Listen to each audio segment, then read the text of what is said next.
deck of the Blacktooth Grin after having just finished having a conversation and bribing a parrot.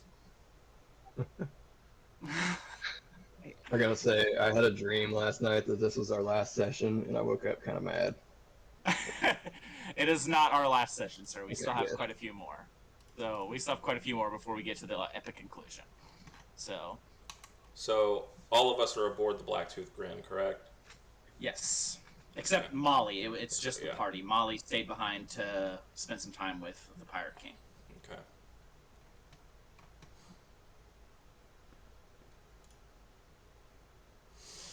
The information that you had gotten from the parrot was that Jackal was supposed to be asleep in his quarters below deck of the ship. Okay. Oh, we haven't actually gotten him out of bed yet. We called it after the bartering with the parrot over some crackers. I should have watched the YouTube replay of the last session. So that actually, the last bit wasn't captured. Oh. The last little bit wasn't captured. We stopped the last session, kind of cut off right before that. It was right after the last session cut off right as you had a conversation with former Captain Red, who you were asking about his dad, and it cut off after he had told you guys that he had finally found him. And then we were going to call the session there, so we ended up ending the recording. Then we had a few minutes, so you guys were like, well, hey, real quick, I just want to go down here and go to this. And then we got into the argument with the parrot. Yeah. Mm. Alright, So I guess we'll head below deck. We're just gonna bum rush him. Yeah. And bum rushing. Yep. So is everyone heading down below decks? Stay up top. You'll stay up top? Okay. Yeah. So Rook is staying on the main deck. I'll stay up top of the roof. Okay, so Aruk and Belrin are going to be staying on the deck, just kind of keeping an eye on things, while the other three make their way down into the hold of the ship. As you guys make your way down the stairs, it becomes immediately apparent that you hear some rustling. You hear what sounds like just things being moved and shifted around. Coming from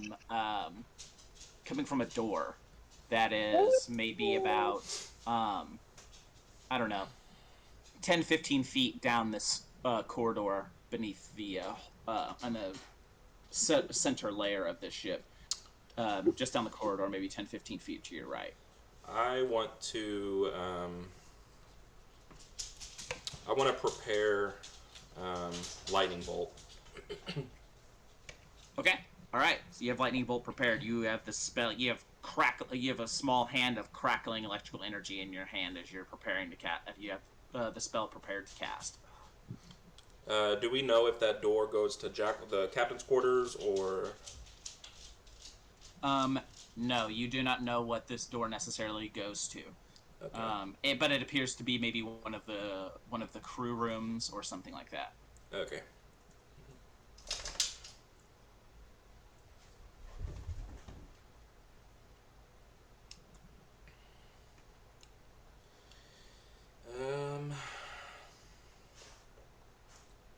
I think I'm just going to I'm going to call for Jackal and say that we'd like to have a word with him. When you call out, you hear all of the rustling inside this room stop for a moment, and maybe a 2 or 3 count kind of pause goes by, and then you hear even more frantic shuffling and things, and then you begin to hear a bit of banging on what sounds to be like the outer wall of the ship. Okay. I'm gonna kick the door in. Okay. All right. Yeah. So go ahead and make a strength check. Strength. Okay. That's a 16. with a 16, yeah, you kick right perfectly on the handle where the latch attaches into the frame, and the door goes flying open. That's when you see Jackal standing at the far end of this narrow room, maybe 8 by 10. It's got, kind of standard crew quarters, little rack, small table, both mounted to the floor. And you see Jackal standing there. The room is kind of in disarray, and you see him standing there with a satchel slung across his shoulders, and you see that he has pushed out the porthole in the side. He's busted out the porthole in the side of the ship, and as he turns and looks at you, he grabs a hold of his hand and activates a magic ring on his finger, and you begin to see his form start to shift and coalesce into a different form as he begins to try to make his way out of the porthole. Am I with them? Yes. Can I dobby his ass and freaking throw a dagger? Sure, yeah, you can absolutely throw a dagger at him. Go ahead and make a ranged attack roll, sir.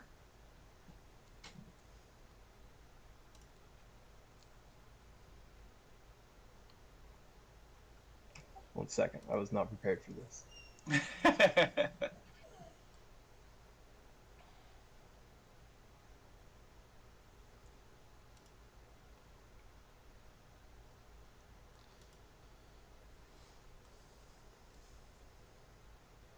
Okay, so that's gonna be a 22 to hit. That hits. Go ahead and roll your damage.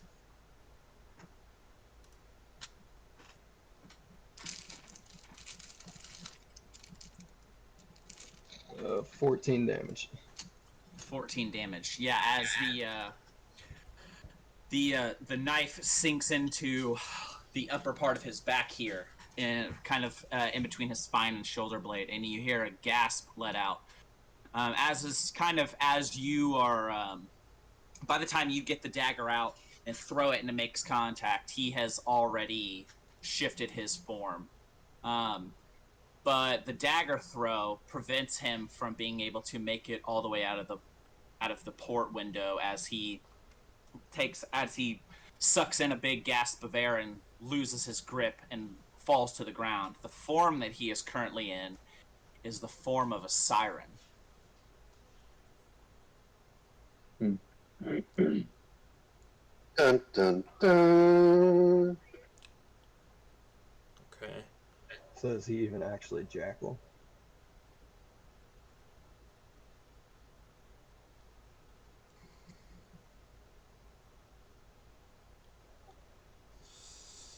Can I make a perception check to see if, like, Certainly. like anything? Anybody who'd like to make a Alright, perception or insight I'm check on the- is more than... Go ahead. alright, that's 13. I'm on the main deck, and I rolled a 13. Yeah, you hear commotion. You hear the banging after they go down there. You hear the commotion, but that's about it. No real words have been spoken or anything. You just hear a little bit of commotion coming from below the deck. Am I? Okay, what is the crew doing? Where's the Blacktooth Grin's crew? Well, as you know, most of the crew is there's not much left of this crew. Of what crew there is left, you imagine they're below deck sleeping. Okay, I'm gonna go down below deck and keep an eye on the crew, because it's probably pretty clustered over there by the captain's quarters. Okay, yeah. So as you go down, well, they're below decks and the crew quarters as well. Nobody is in the captain's quarters. The captain's quarters are in a similar place. They're on the main deck. Okay, I'm gonna go into well. the captain's quarters then.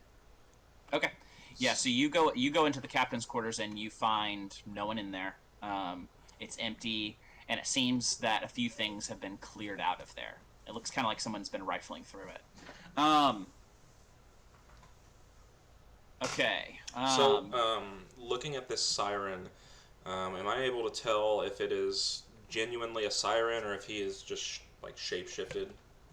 Arcana. I'll do the same. Okay. That's a 16. Okay. And what was yours, Venue?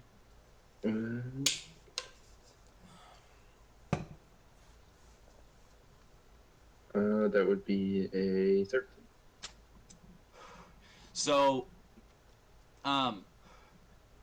Perry, you are pretty certain that because you saw him activate a magical ring just before the transformation, you're fairly certain that he has some kind of shape-shifting or polymorphed himself into a siren. Okay. I let loose my lightning bolt. Okay. Yeah, you let loose your lightning bolt. It's gotta be a He dex needs a save. dexterity saving throw at disadvantage because DC he has 18. a knife in his back.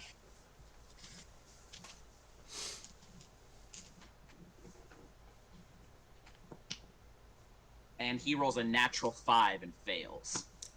Alrighty, so that is going to I want to keep this guy alive if we can. I have spare the dying. Yeah, I was gonna say. Okay. So I've got it. Let's see, 8d6. I'm just gonna do that in roll 20. I don't want to get all the d6 out. Sure. If I can remember how to roll dice on this fucking thing. Let's see here. 8 d6. 31 damage. Yeah, so you let loose this lightning bolt. Belrin will notice a massive bolt of lightning come flying out of the side of the ship. Out the porthole. Yeah.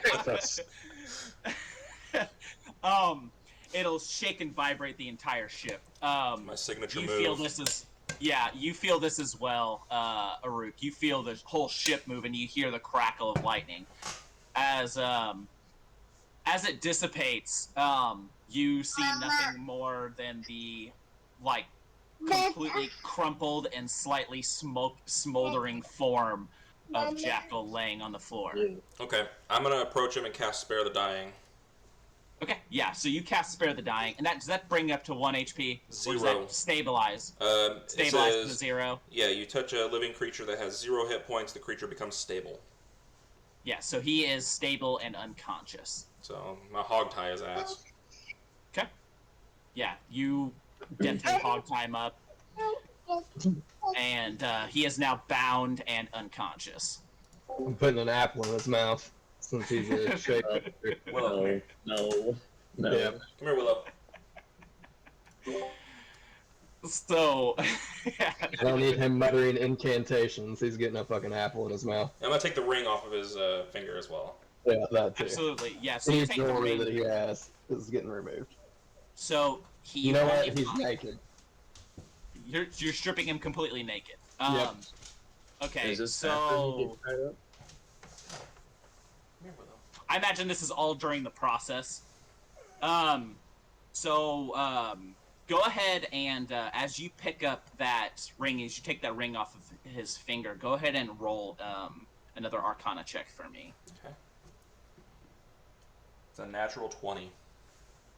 Okay, yeah, so you immediately recognize this magic as this is a ring of true polymorph. I'm gonna pocket that joint. Hell yeah. So yeah, you find a few. There are. So you guys have stripped him naked. He obviously his old kind of tattered clothes and stuff like that. Nothing really to write home about. But you do find 2 other things on his person. He can keep his skivvies, so I don't have to look at that. Right. So you find the satchel, and around his waist there is a belt that is made of some kind of grayish blue leather and has some silver rings set into it, like almost like D-rings kind of set into it, and has also embossed into the leather. It has some symbols that you don't recognize. Is that with his nat 20 investigation, or does that need another one? No, his nat 20 was purely for when he picked the ring up, Okay. and he had the ring in his hand. It was an Arcana check for I'll the ring. go ahead and roll for that one. Oh, you'd like to investigate the belt? Yeah. Yeah, so you do a quick investigation of the belt. Go ahead and roll the... are you going to do a standard investigation on it? Let's see. What's my other option? Arcana? Or Yeah, if you wanted to some see if it was... Yeah, you could roll Arcana to see if it was magical.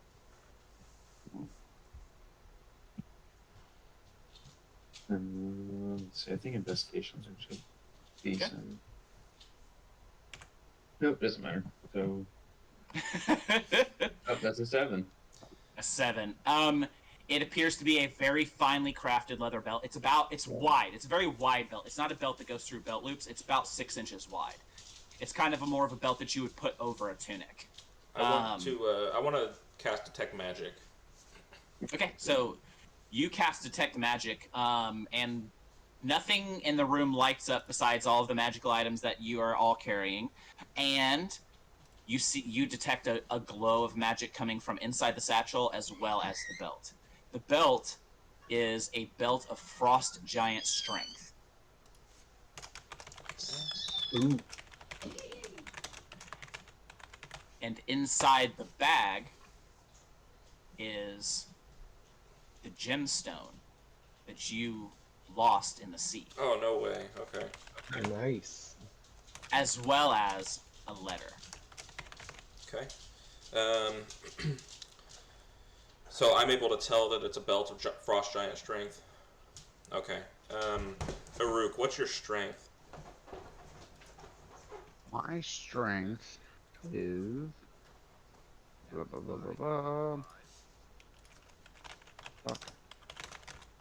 20. I think this would take you up to like 20. 21.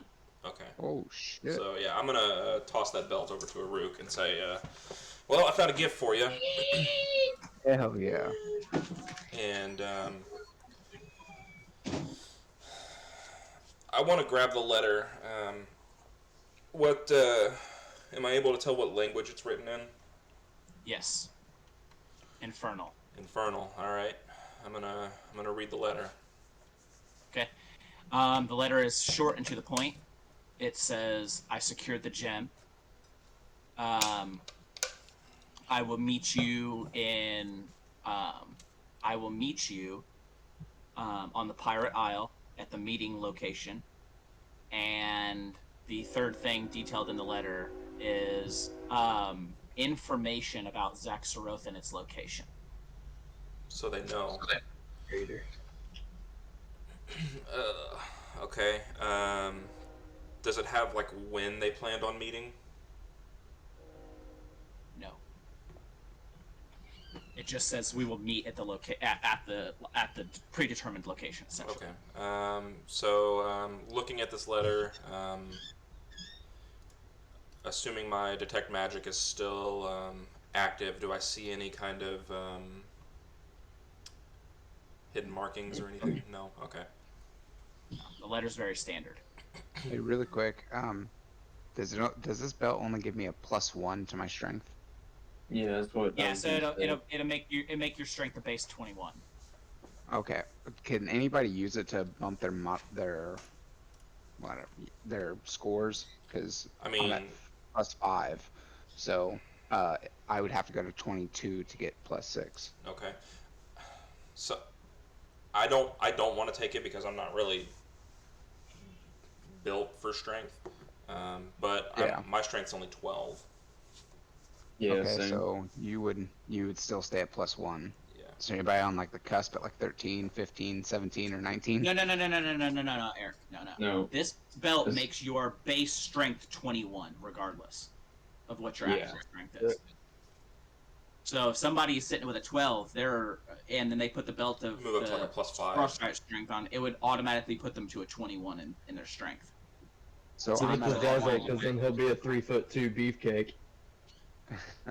But no, so like I'm at 20. So like if I put the belt on, It would just only- pushes me yeah, to 21.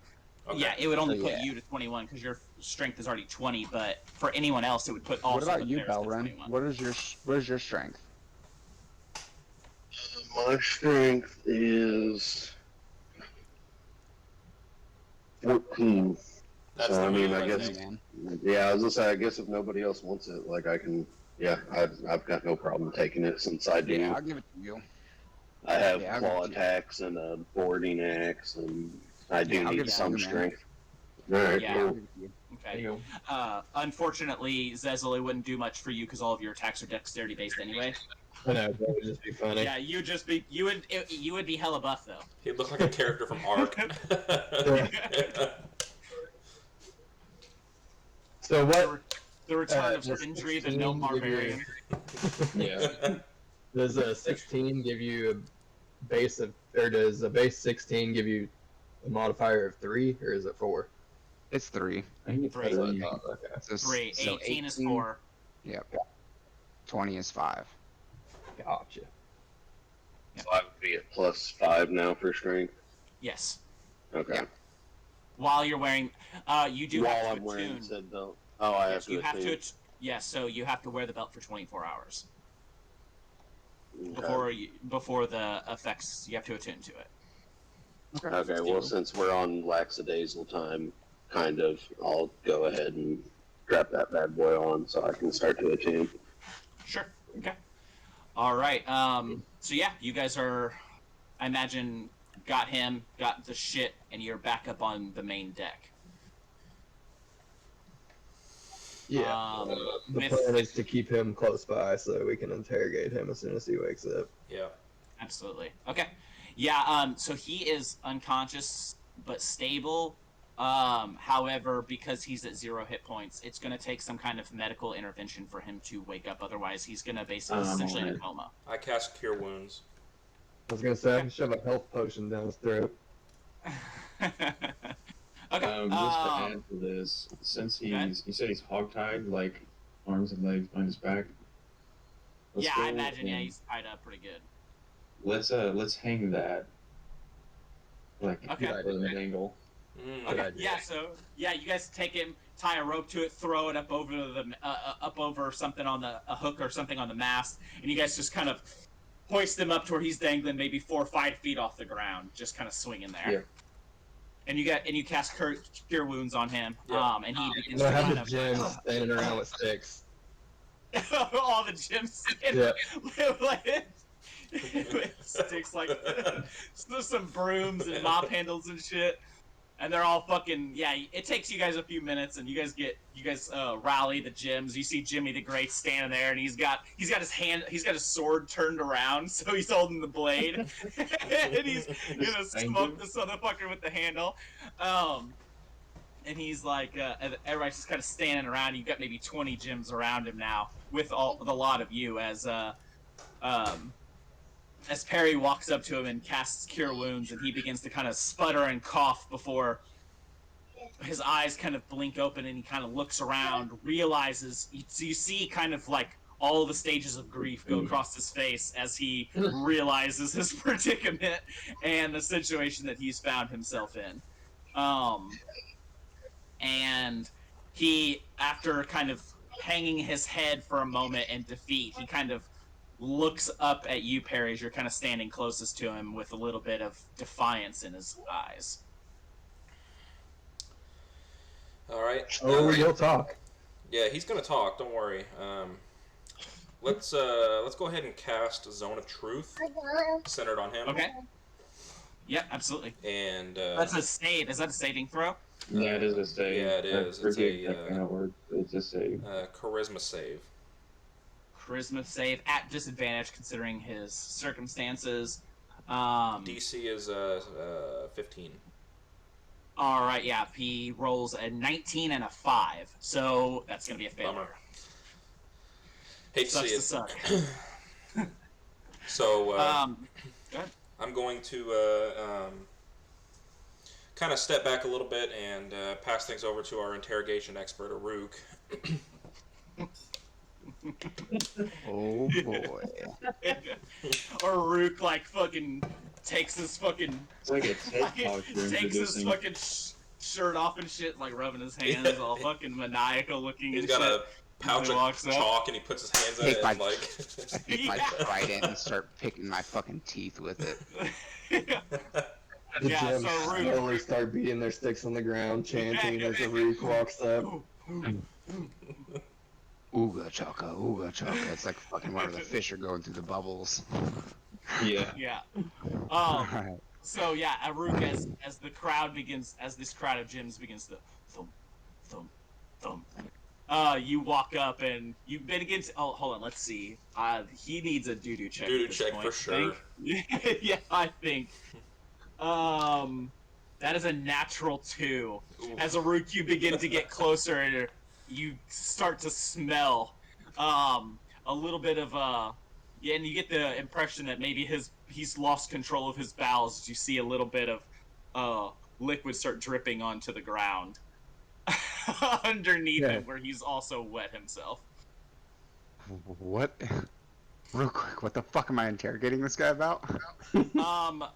Why he has the gem, Got it. Alright. about the contents of the letter, who he's meeting with, that sort of thing. Roger. Why he Alright, killed the so I'm gonna captain. walk up. I'm gonna grab him by his fucking cheeks. I'm gonna like stare into his Wait, fucking Wait, eyes. hold on, back up. His cheeks. Yellow His cheeks. card. Yellow What's wrong card. with you Hold two up. guys? Hang on. Grab my fucking his jaw. I'm gonna squeeze, and I'm gonna fucking like ask him. I'm gonna ask him. Why do you have the gem? So, since he absolutely fails the saving throw for the Zone of Truth, he's forced to tell you the truth. And he says, I was tasked to recover it. That's the perfect hat for the situation. Yeah. Okay, so he was tasked. Who tasked you? Yeah, you can see he's visibly fighting it, but he cannot. He has no choice, and he says, he grits out, Teodolma. Where is she? Where's your meeting place?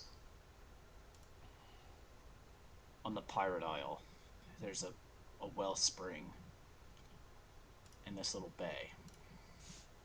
Now, is that different than what the letter says?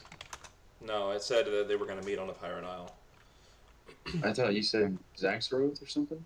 No, he just was giving information about Zaxxaroth, which is the city that you guys are currently in. What information were you gathering about Zaxxaroth, and what did she want to know? Everything. We didn't even know this place existed. Who's here, where it is, those sorts of things. What did you find out, and have you reported already? Well, I found out just about everything that I needed to know. Who all was here. Found out that it's his lair. And unfortunately, you stopped me before I was able to relay this information. Hate to see it. So you were going to meet her at the wellspring. I was going to meet her with the gem at the wellspring. What else does she need? Well, the skulls Okay. that you guys have, and a few more. I don't know how many more she needs. She didn't tell me that much. So you don't know how many she has. I don't. Ask him if he killed the captain. Did you kill Jackal? I'm Jackal. Did you kill the captain? Sorry. Torvius is his name. Captain. Torvius, yeah. Fuck. Yes, I did. How long ago? I don't know. On the deck of the ship while everything was going on. While everyone was distracted. So, whenever we were fighting Teodolma is whenever you killed Yes, him. when you were distracted, I made my move. How long has he been working with Teodolma? Does Teodolma... Yeah, how long have you been working for her? Since before I've known you. Okay. Are you the only one? Yeah. Are you the one only left. missive? The only one left. Was Torvius working for Teodalma? No. Was anybody else on the Blacktooth Grin working for Teodoma? Yes. Anybody that's alive? The three that left when you took over command. They went to report. Where are they now? I don't know. Is there anybody working for Teodoma on my 2 ships? Not that I'm aware of.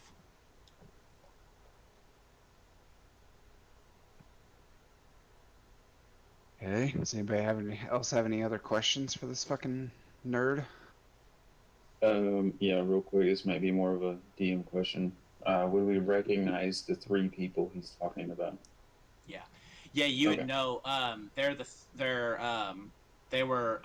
a dwarf and 2 humans that when you guys took over command of the Blacktooth Grin, when you kind of strong-armed Torvius into becoming a part of the crew, and they had their meeting, and 3 of them decided to leave and abandon the crew.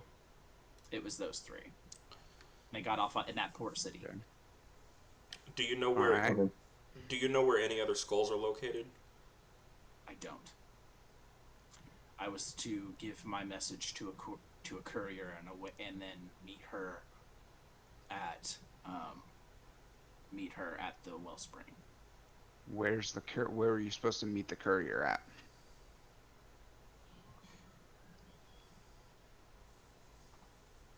Just just outside of Almsraven. That's far away. Did we find out what day and time he's supposed to meet the Yeah. Pirate Isle? Yeah, Yeah, what just was your to meeting place? clarify. Did you have checkpoints or like? I was just supposed to show up there and then send a signal. What was the signal?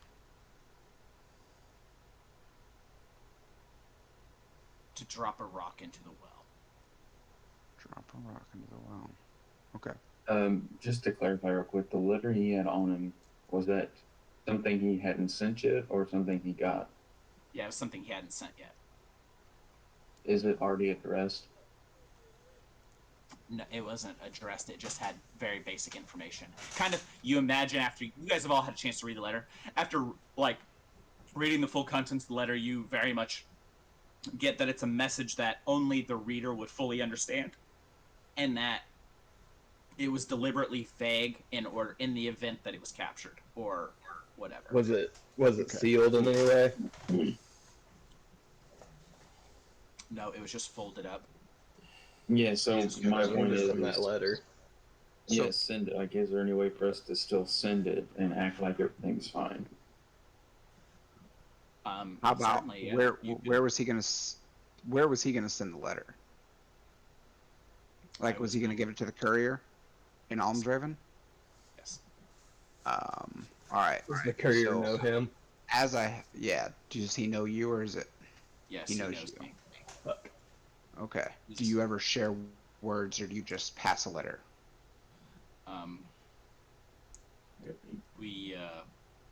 We're very well familiar with one another. We often chat. Why are you working with Teodala? He gives a bit of a grin, but it's not a sadistic grin. It's more of a pained grin, as he says, the same reason that most people work for, either money or just got something over you. Does she have something over you for money? A little bit of both. What does she have over you?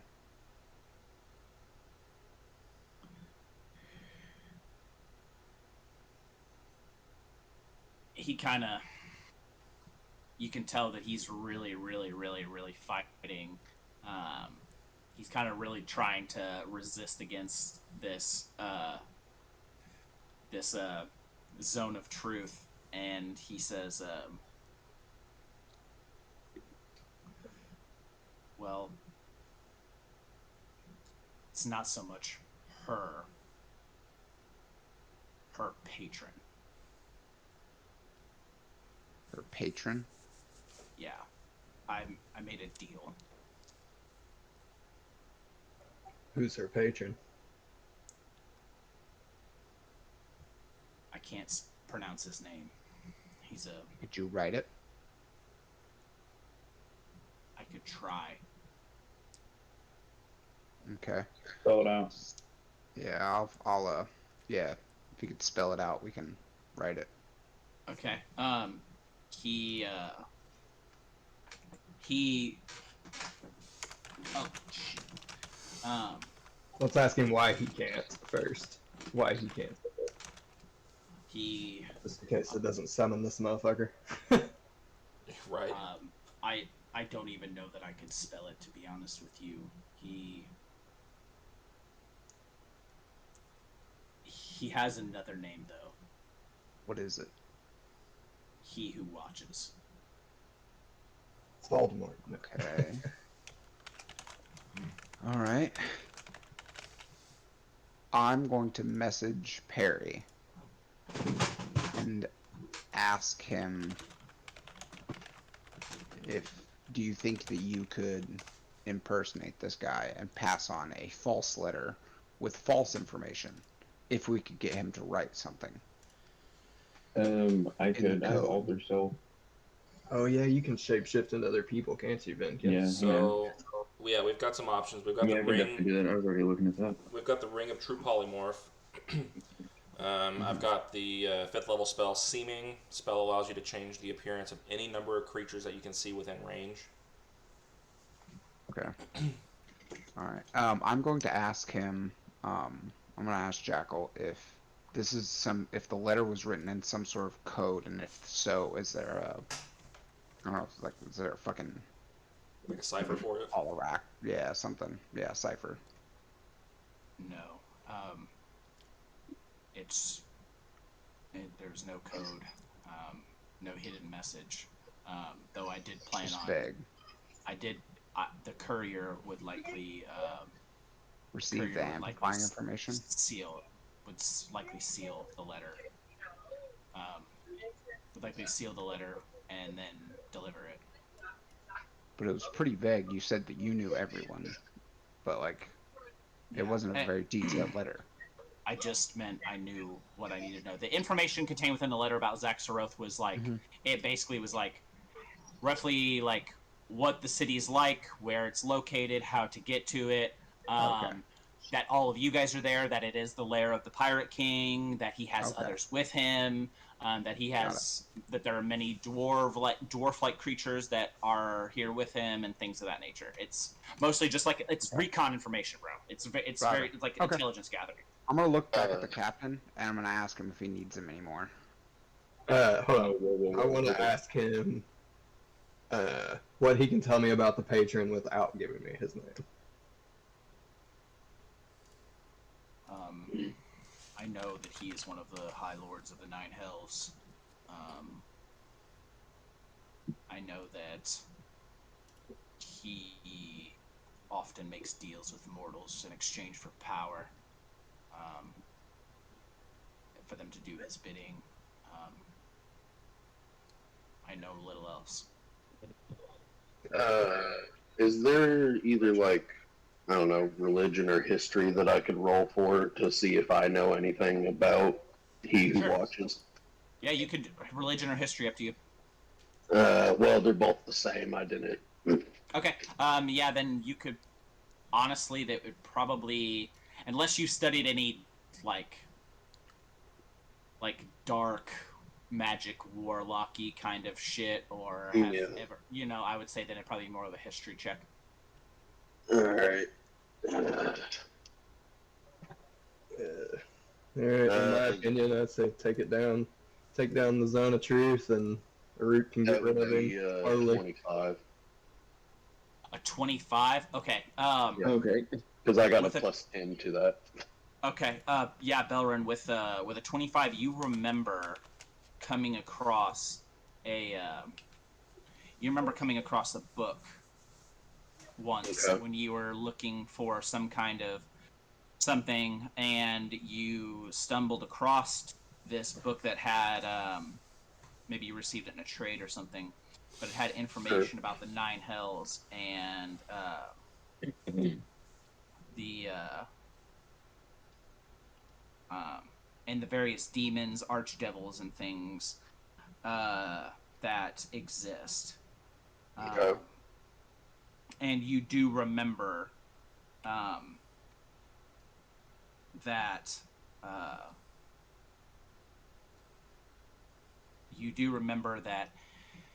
there was one who was referred to as He Who Watches. And you remember that his name was... You're not 100% certain, but you believe that his name may have been Balzaphon.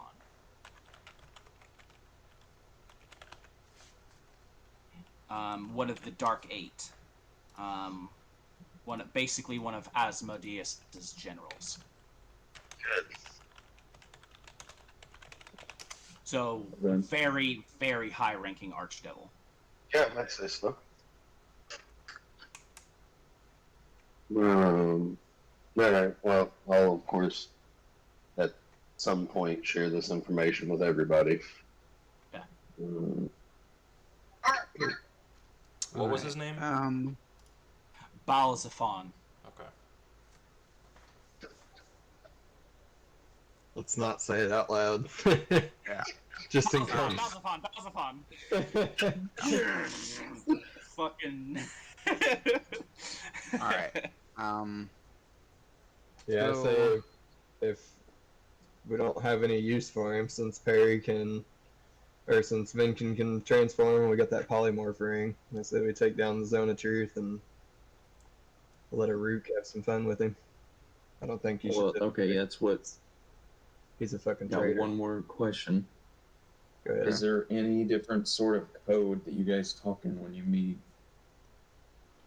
that To makes verify. you both confirm who you are? You see he gives a bit of a defeated look, hoping it was a question that you wouldn't ask. And he says, yes, there's a challenge phrase.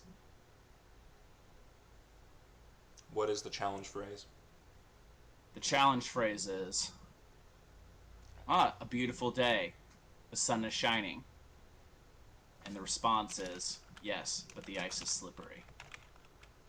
Mm. I fucking hate you, Nick. Haha, that's a old school The reference right shadow knows. there. Alright. Is there anything else we need from this dude? Yeah, what do you plan on doing? Because I had a little bit of an idea for fun as well. I was gonna rip out his tongue. Does anybody else have any questions for him before I drop the Zone of Truth? Nope, He's actually I'm talking good. about Blood Eagle and this son of a bitch. Right. I was thinking about Feeble Mind. Okay. Oh. What is that? That's a good one. I think you drop his intelligence to 1 automatically. Yeah, so he has to make a save. Well, first we gotta get a little bit of healing in him again since he's only at like 10, but on a failed save, he takes 4d6 psychic. On a failed save, and creature's intelligence and charisma becomes 1. They can't cast spells, activate magic items, understand language, or communicate in any intelligible way. And how long does Creature that last? can, however, identify friends, follow them, and even protect them. At the end of every 30 days, he can repeat his saving throw against a spell.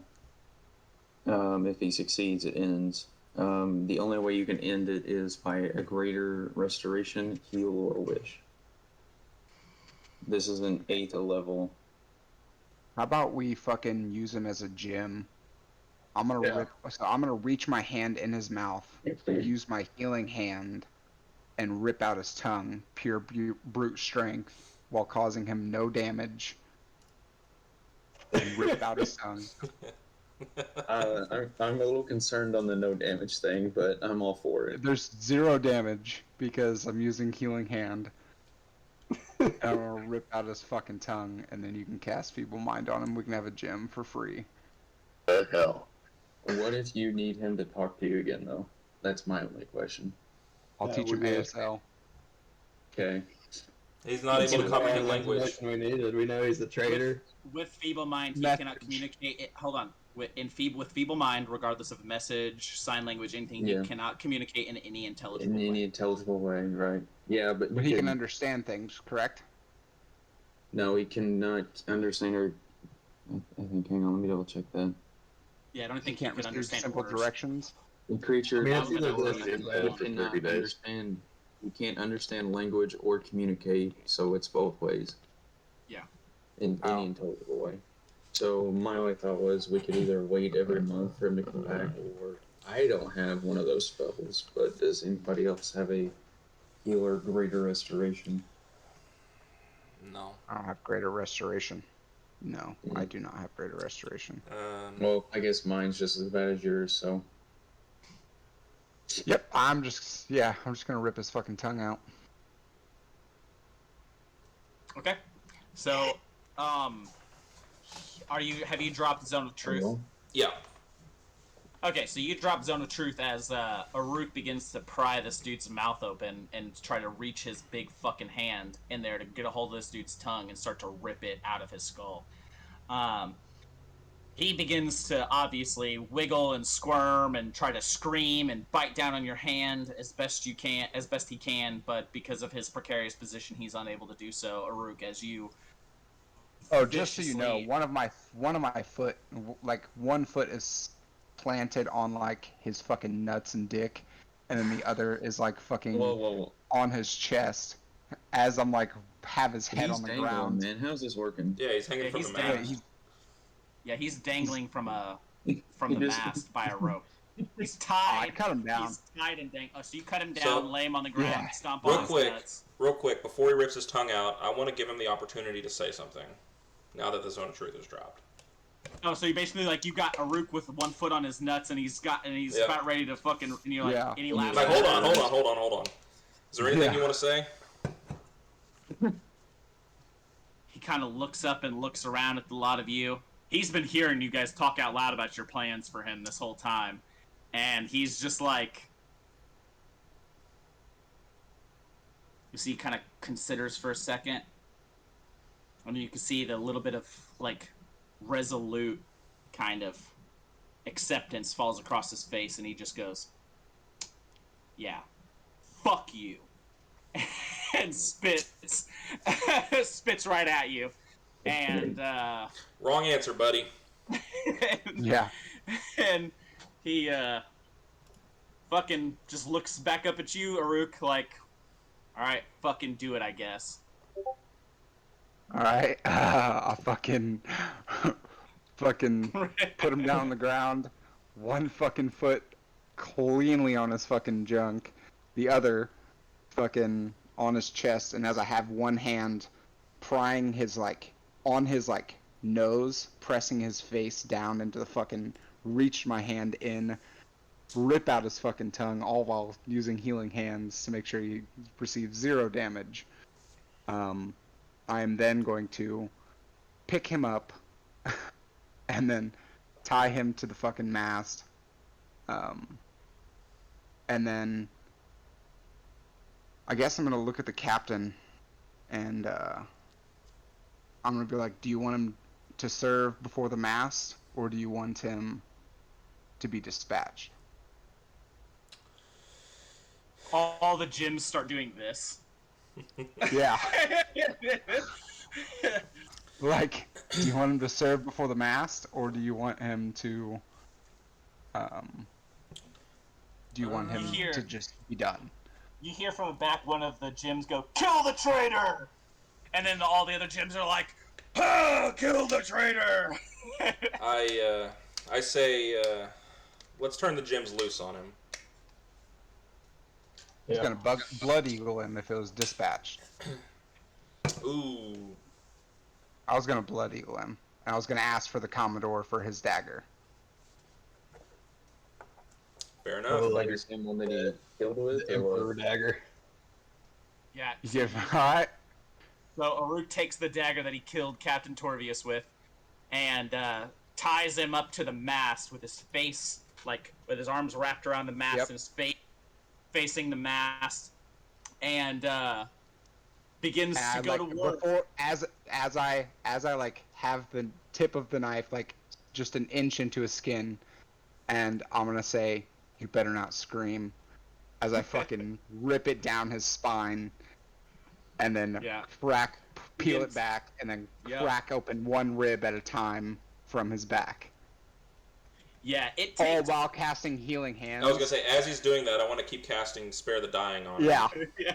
yeah. Yeah, so you guys basically keep him in a state of perpetual fucking agony as you slowly peel back all of the skin off of his back, crack each individual rib away from its anchoring point at his spine, and then pull his lungs, which are still breathing, out of his back and drape them over top of his shoulders in a blood eagle.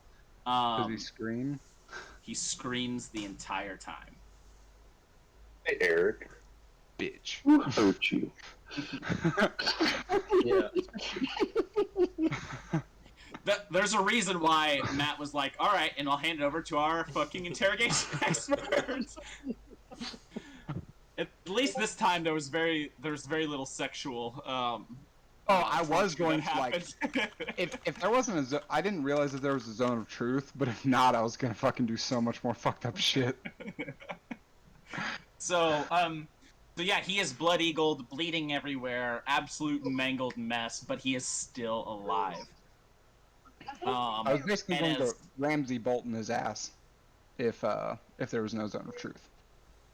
For those of you who have seen Game of Thrones, No, I have not. with Reek, where he fucking takes You guys remind me. Euron Greyjoy and fucking castrates him, and then slowly peels back his fingernails and yeah. Oh, yeah, I got you. Yeah, going full KGB interrogation mode on it. Oh yeah, 100%. Too bad there aren't car batteries in this universe. So I have shocking grasp. it's just shocking fucking purple nurples and shit. I have shocking grasp. I could have made car batteries connected to his nipples. All right.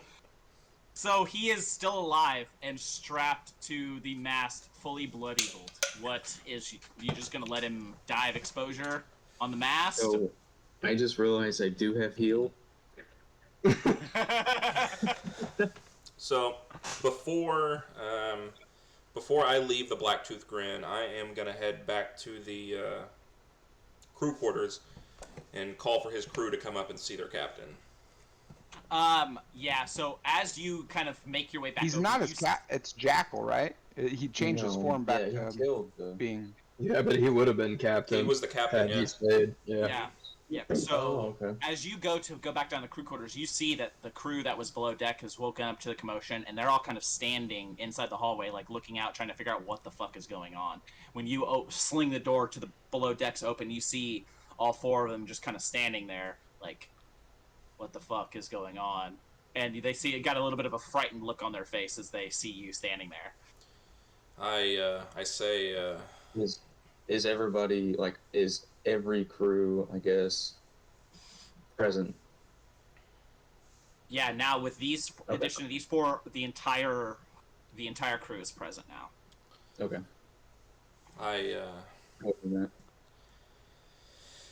what do I say? I say, crew of the Blacktooth Grin. I want to first of all tell you that what you're about to see is what happens when you betray not only Captain Perry, but Commodore Zezel and crew. So, take this as a warning. May I present you your captain, Jackal?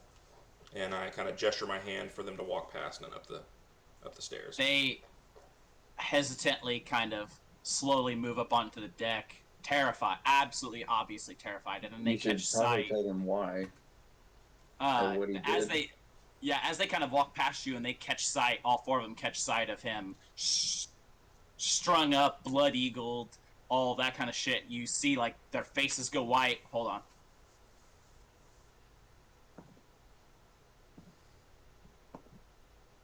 One of them faints. As they're standing there, I'm gonna look at him and say, "This man murdered Captain Torvius and has been working with Teodalma this whole time." I said, "No traitor will be allowed to live on these ships." You They're guys all know like, the new captain. yeah.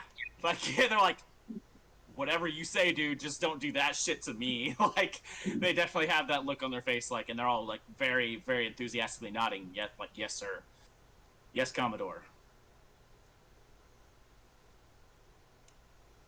As they're all kind of standing there, and you see the one that fainted begins to kind of slowly come to, and he looks up and sees the sight again. I'll roll for him again. Fucking fainted again. He fucking This man sits nope. up, catches the second sight of it, and faints right. Fucking passes out again. Well, how about a drink, everybody?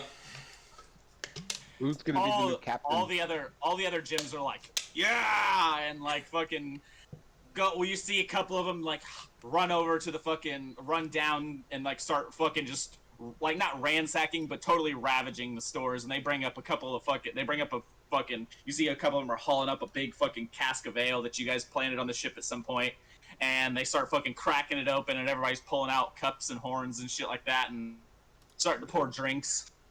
I'm gonna ask Commodore Zezel who should be the new captain of the Blacktooth Grin. I honestly don't know. I mean, I don't know any of these other guys. Yeah. Yeah, Well, it's gonna be a Matt question. Who's got the Uh, org list, I guess. yeah, because if it's my choice, it's gonna be one of the gyms that I know pretty well. It's been around for a long time. That way, I know that the shit's gonna be ran right. Yeah, one of the gyms or one of the party members Yeah. that's not already a captain of another ship. Yeah. Does anybody here want to be a captain?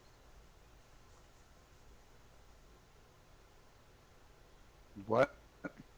I said, does anybody here want to be a captain? No, I'm good. I think we all like being on one ship, so we might just have to make it somebody that's an NPC. Yeah, that's fine with me.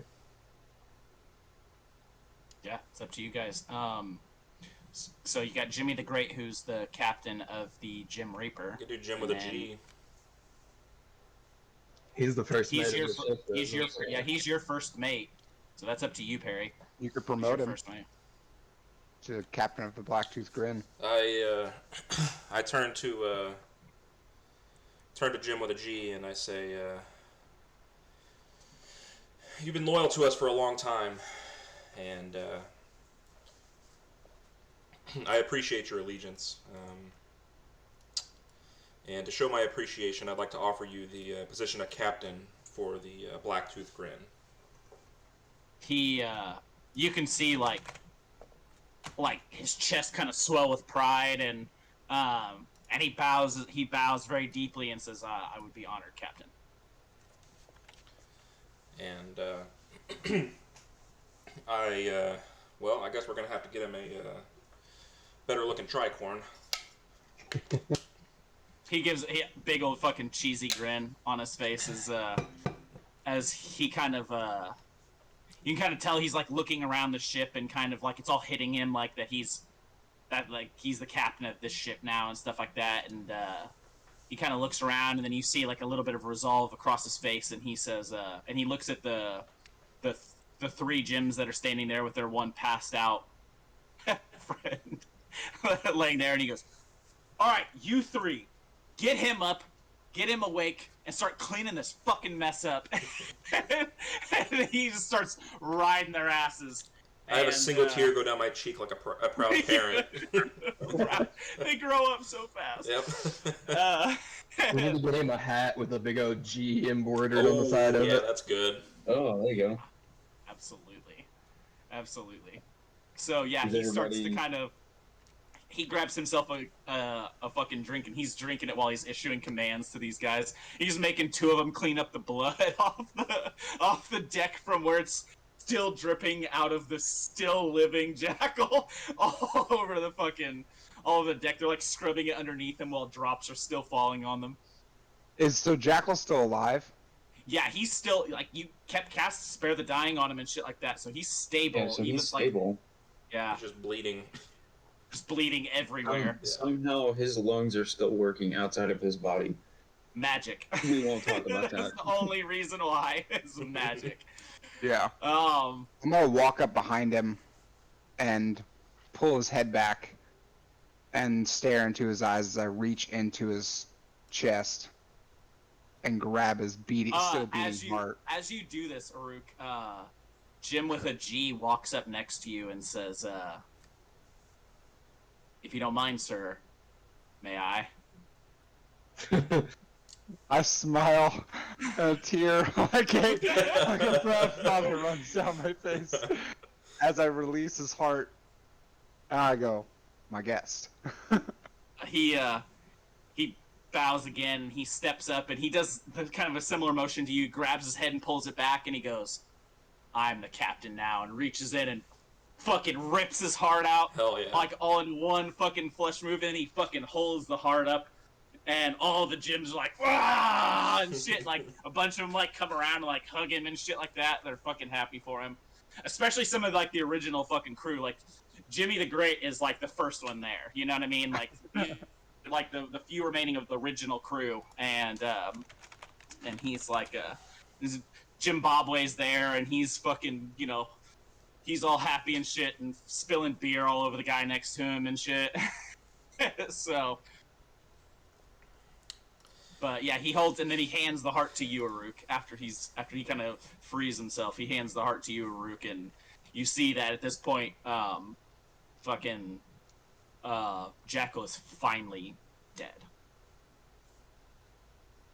Okay. I take the heart of the captain and I go to the 4 original crew members, and I go, "Your new captain needs a first mate."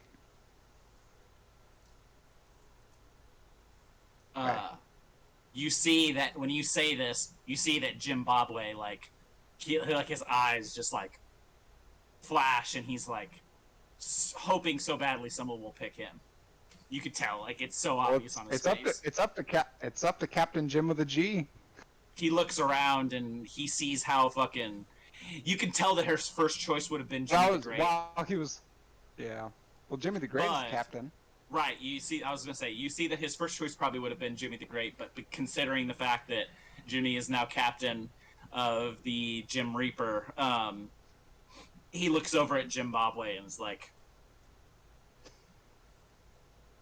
And he kind of claps him on the shoulder and he's like, "All right, first mate."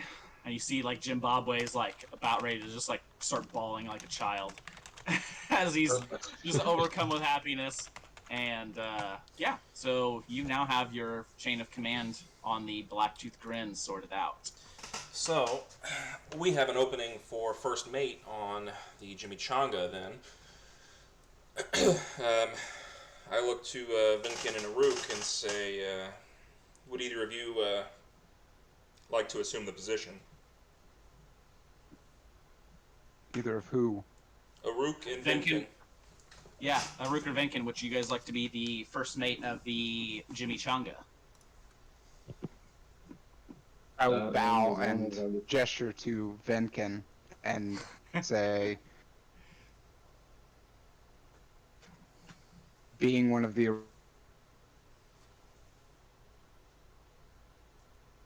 Hello? We lost you for a second, Eric. He's so overcome with gratitude that he just went silent. He's at a loss for Yeah. words. Yeah. Yeah. I think he was going to say that being Venkin, since you were one of the original crewmates, that it should be you. Yeah. So I bowed and, like, Nice. gestured to Venkin. I would be honored. Alright. All And a right, so single tear Venkin- comes down to my cheek. Yeah, everybody's crying. Such a heartwarming bonding moment over the blood eagling of a traitor. Yep. Rosie and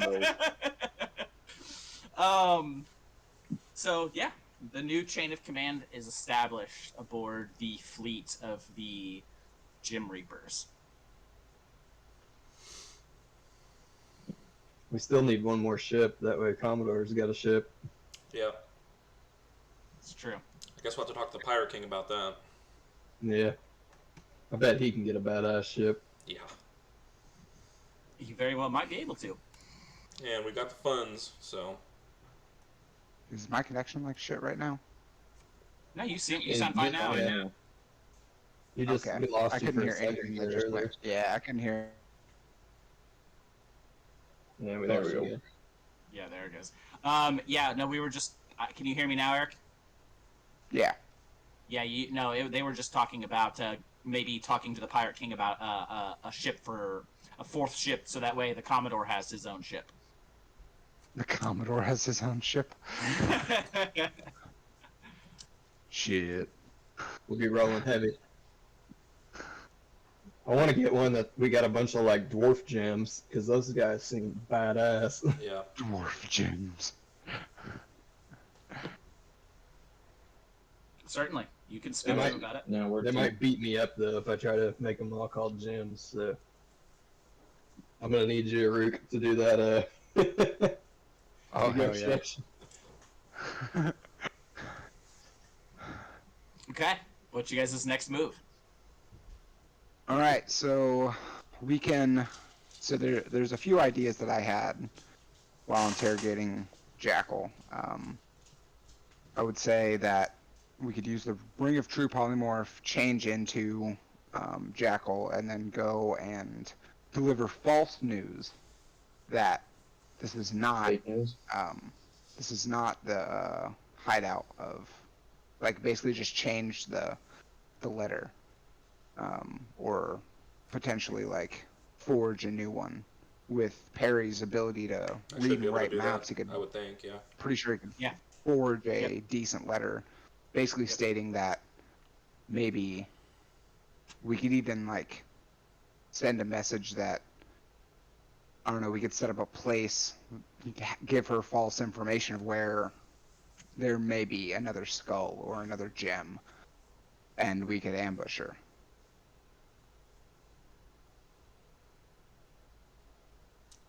I like that. Yeah. So, Does she And know deliver about falsified our news. little? Does she know about General Dial? You don't know. yeah, we don't know. All right, bring him back.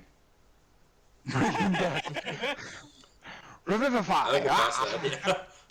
Yeah, you guys are past that, I think. Yeah, nobody has Revivify.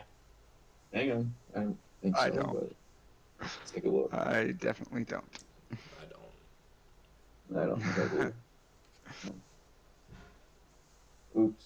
I think I it's only, look- like, I think it's like a 9 I level look, spell. I look over my shoulder. I'm like, he ain't coming back. As I look at the original crew from the Blacktooth Grin cleaning up the blood stains from his heart in front of them. yeah, he's not coming back. So I mean, I don't see any reason why she would know about it, unless she has somebody inside the new royalty that took over. Can't think of them town. That was Molly's mom. Kathir. Yeah. That's Althea. So that was and you guys and I don't believe you guys picked up the Blacktooth Grin until after you had already left your isle. So 'cause I don't think the Blacktooth Grin was ever docked at the General Isle. I don't think so either.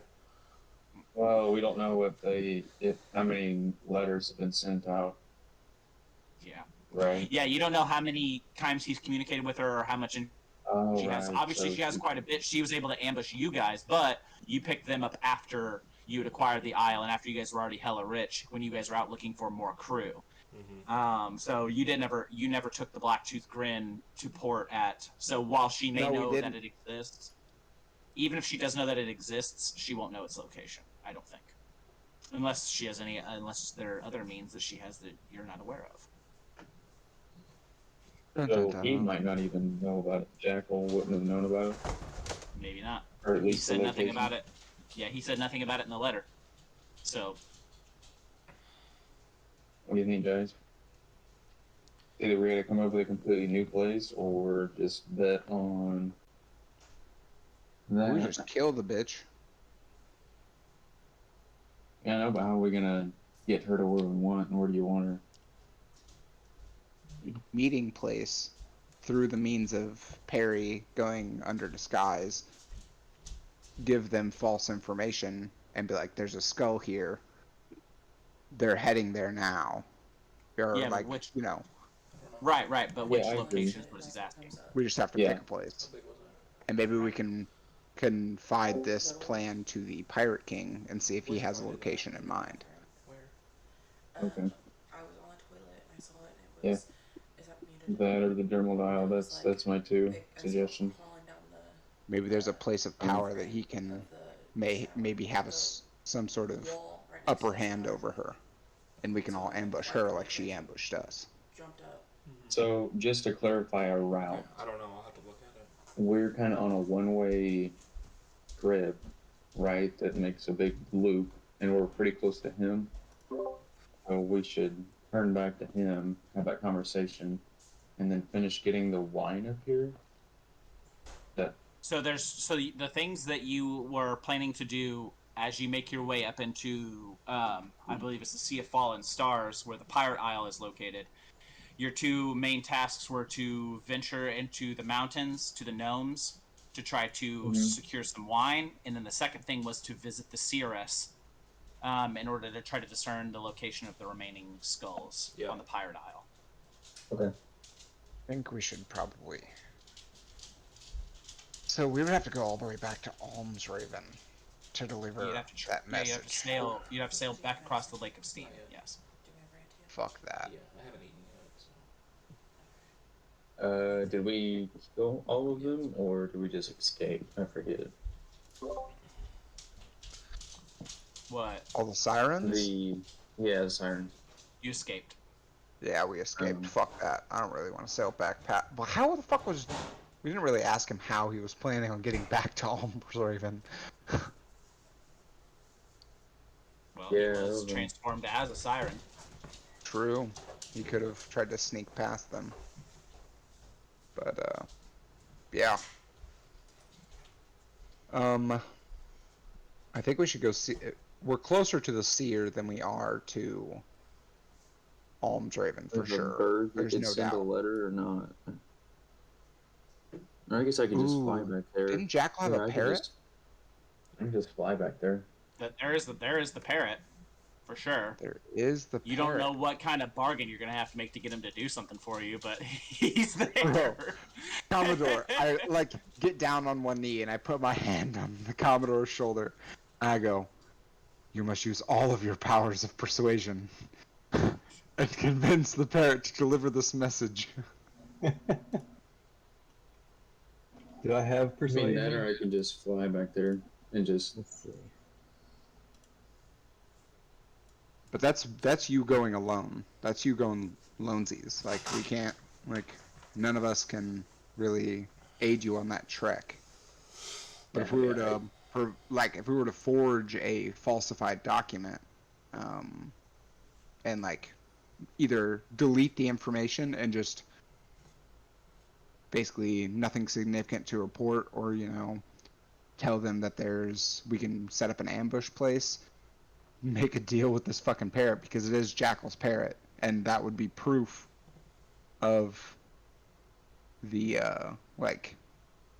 it would be I don't know, maybe I'm rambling. As you guys are kind of standing on the deck of the Blacktooth Grin discussing all of this, Jim with a G approaches you and says, "Commodore, excuse my interruption, but I couldn't help but overhear you guys' conversation, and I may be able to offer a solution.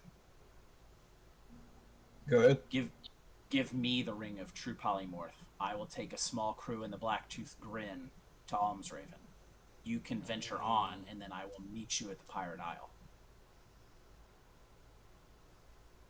We can do that.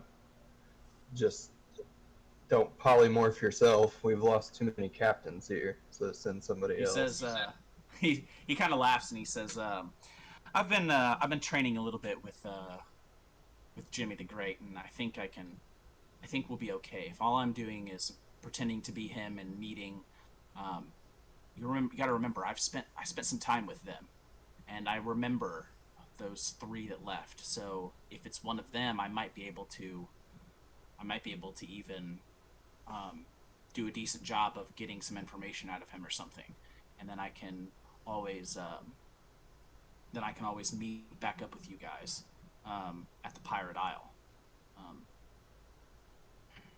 I'm sure that perhaps the Pirate King would aid me in this.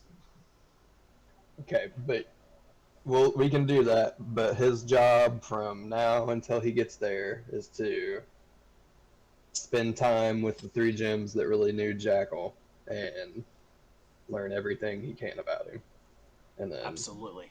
we teach him the passphrase. Absolutely. That way he can get past the. He says, absolutely, it's the least I can do. What you've done for me and for my family back on the Sword Coast. You know, I've sent a lot of the money that I've been paid back to them, and you've really changed the life of my entire family. And so this is the least I can do to repay everything that you guys have done.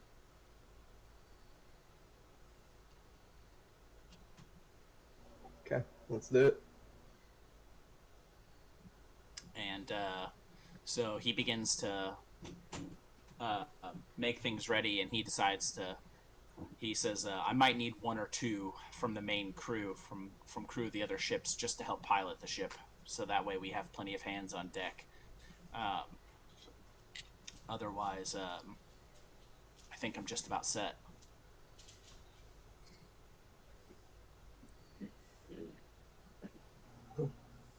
Okay, Sounds good to so me.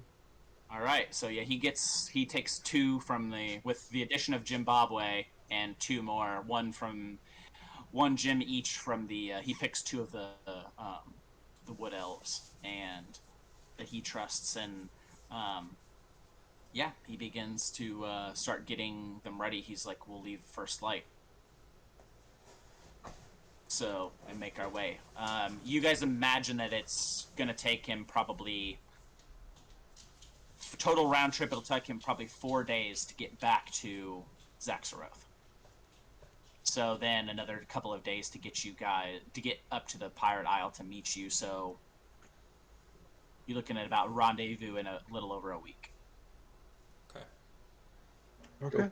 Does that trip include talking to the Pirate King? Huh? Does that trip include talking to the Pirate King about different? Well, like I said, you guys are. An update. I mean, you guys are at port at Zaxaroth, so you guys could speak to the Pirate King now, and then you have time before first light when he Yeah, that's leaves. what I was You saying. have Yeah, several hours.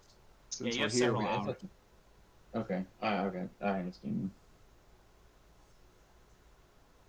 Yeah. Okay. Yeah, I think mean, we I'm should down go for talk that. to the Pirate King real quick, and then we should set sail for the Seer. Yeah, I want to ask the Pirate King about a ship. So Yeah, talk to the Pirate King about another ship. Okay, give me just 1 second here, guys. did we lose somebody? Dwarf gems. No, Cole turned off his camera, I think. Oh, gotcha. Yeah, I'm just going to the bathroom. I'll be right back. Yeah, I gotta run to the bathroom too. I'll be right back. Yeah, we'll take a 5-minute breather real quick. Hey.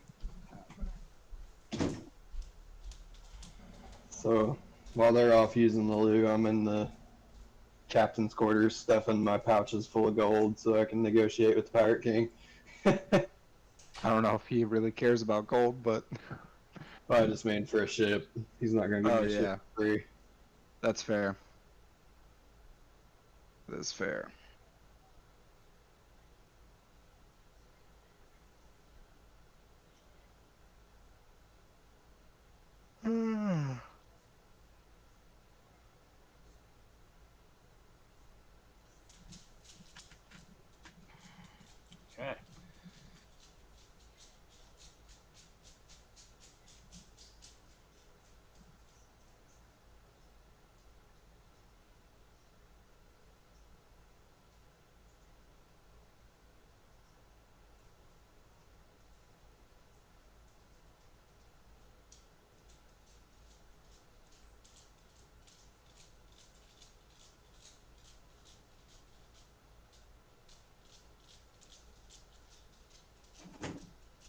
texted you his number. You're welcome.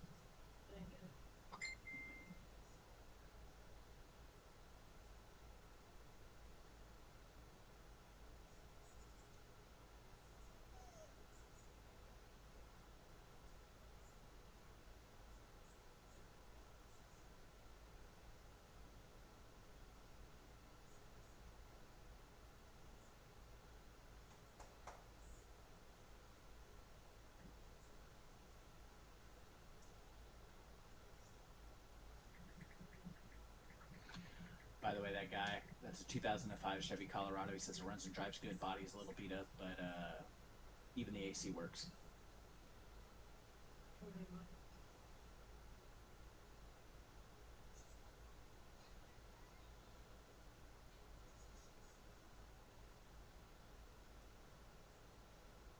Hi, Jenny. Brandon says hi. Hello. She says hello.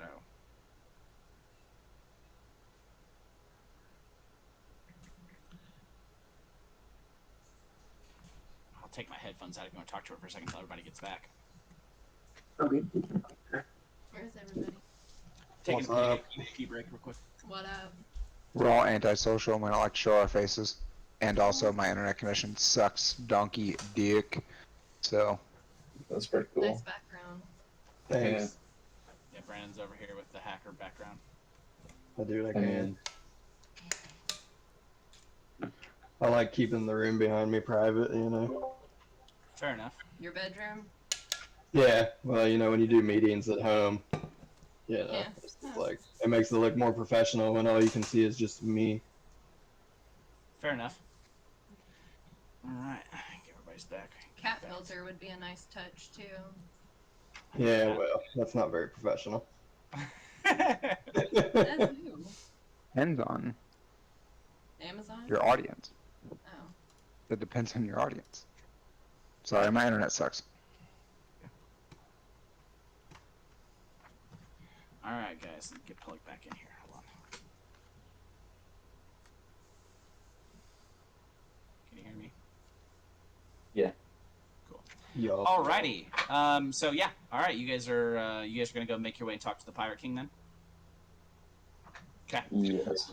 Alright, so you guys make your way back into Zaxaroth and pretty quickly find yourself back into the Great Hall that you ate dinner in, where you find towards one end of the hall where there's a big fireplace roaring, you find the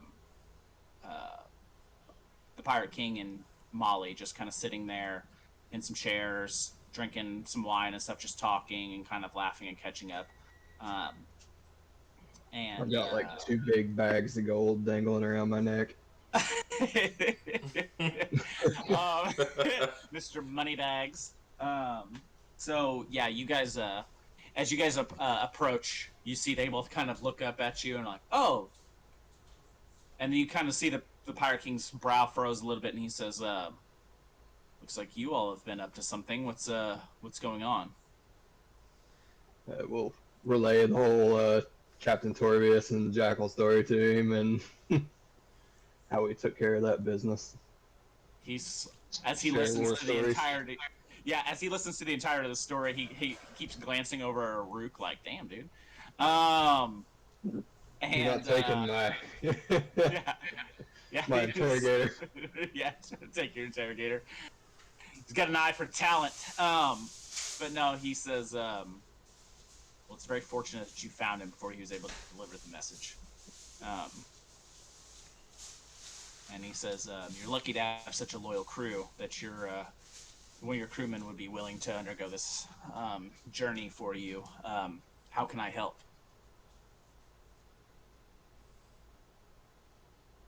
Well, first off, I'd like to ask if you have any ships or any lines on ships. I've noticed you've got probably the best ship in the sea, and I'd like He to smiles proudly. get something maybe not quite as good, but you know.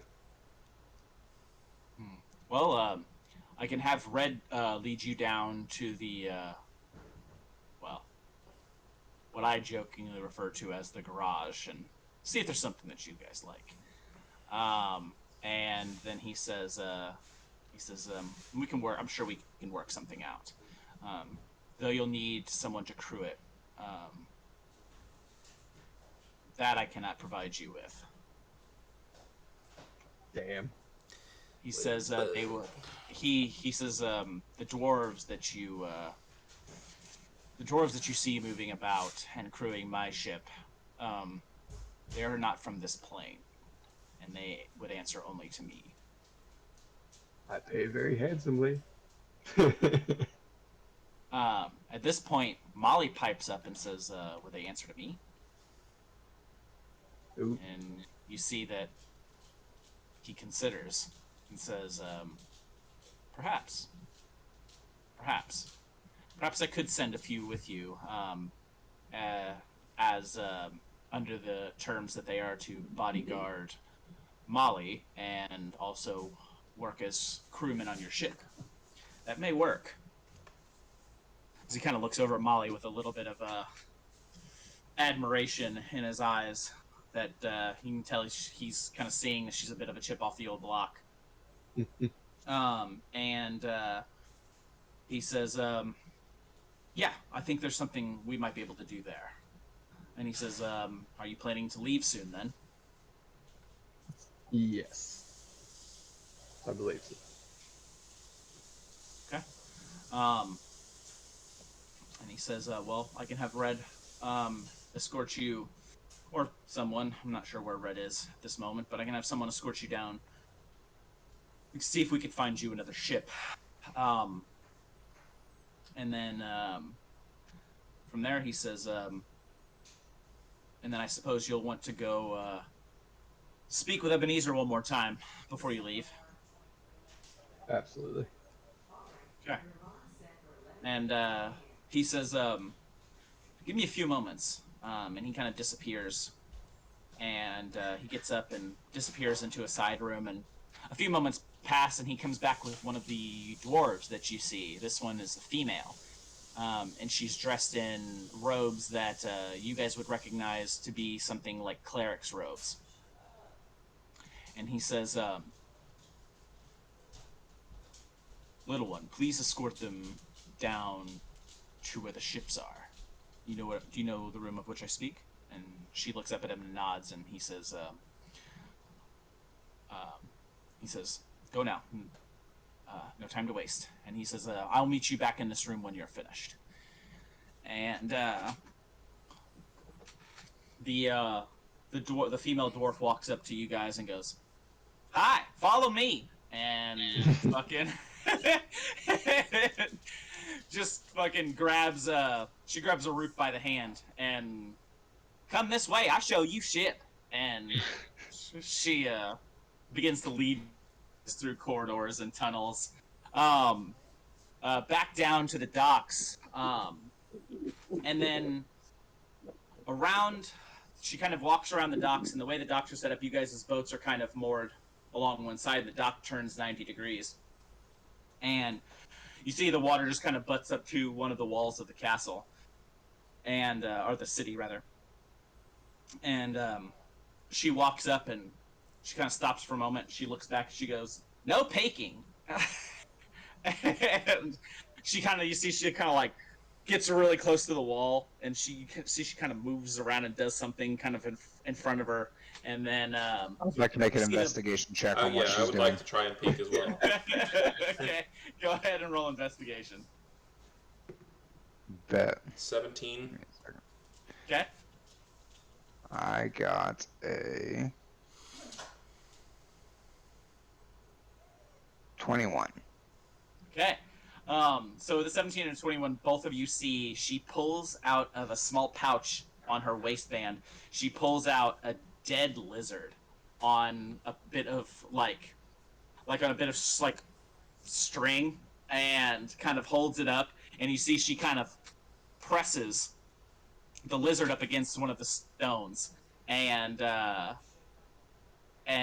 then as this happens, you begin to see the stones begin to go like and open into this massive, almost like portcullis that where the water flows through, and exposing beyond essentially what looks almost like a garage. where there are well over a dozen various ships, beautiful ships, some of elven design, all different manner of designs of ships that are all kind of lined up and anchored here.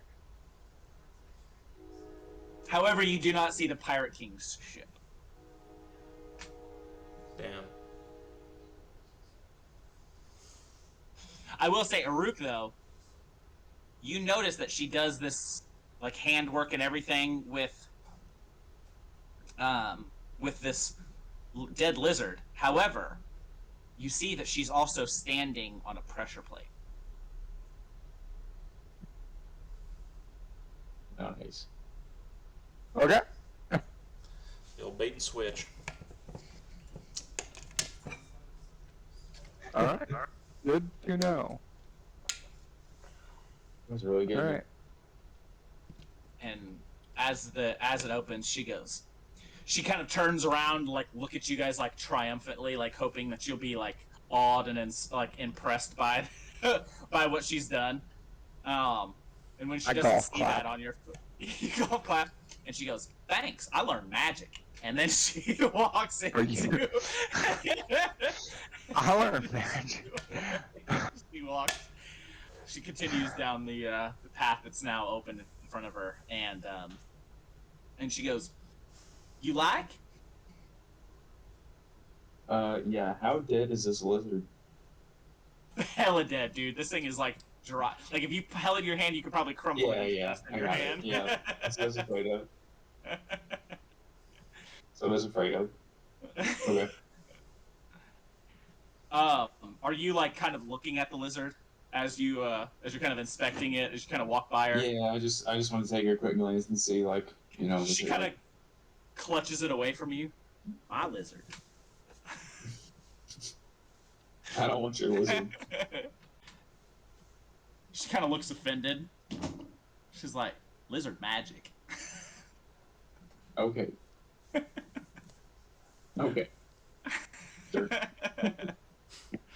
As you guys see all these ships laid out before you, there's a ton of options. There's like I said, there are a few elven ships. There's one that looks very similar to the Grim Reaper. It seems to be of Almravi make, like the Grim Reaper. And then there are a few other. There is one large ship, one very large ship that's larger than the others. It's a big galleon warship that seems to be done in the style of Kalimshan.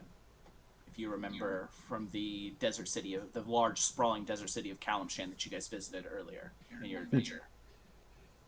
Does it already have cannons on it? Oh yeah. Oh, yeah.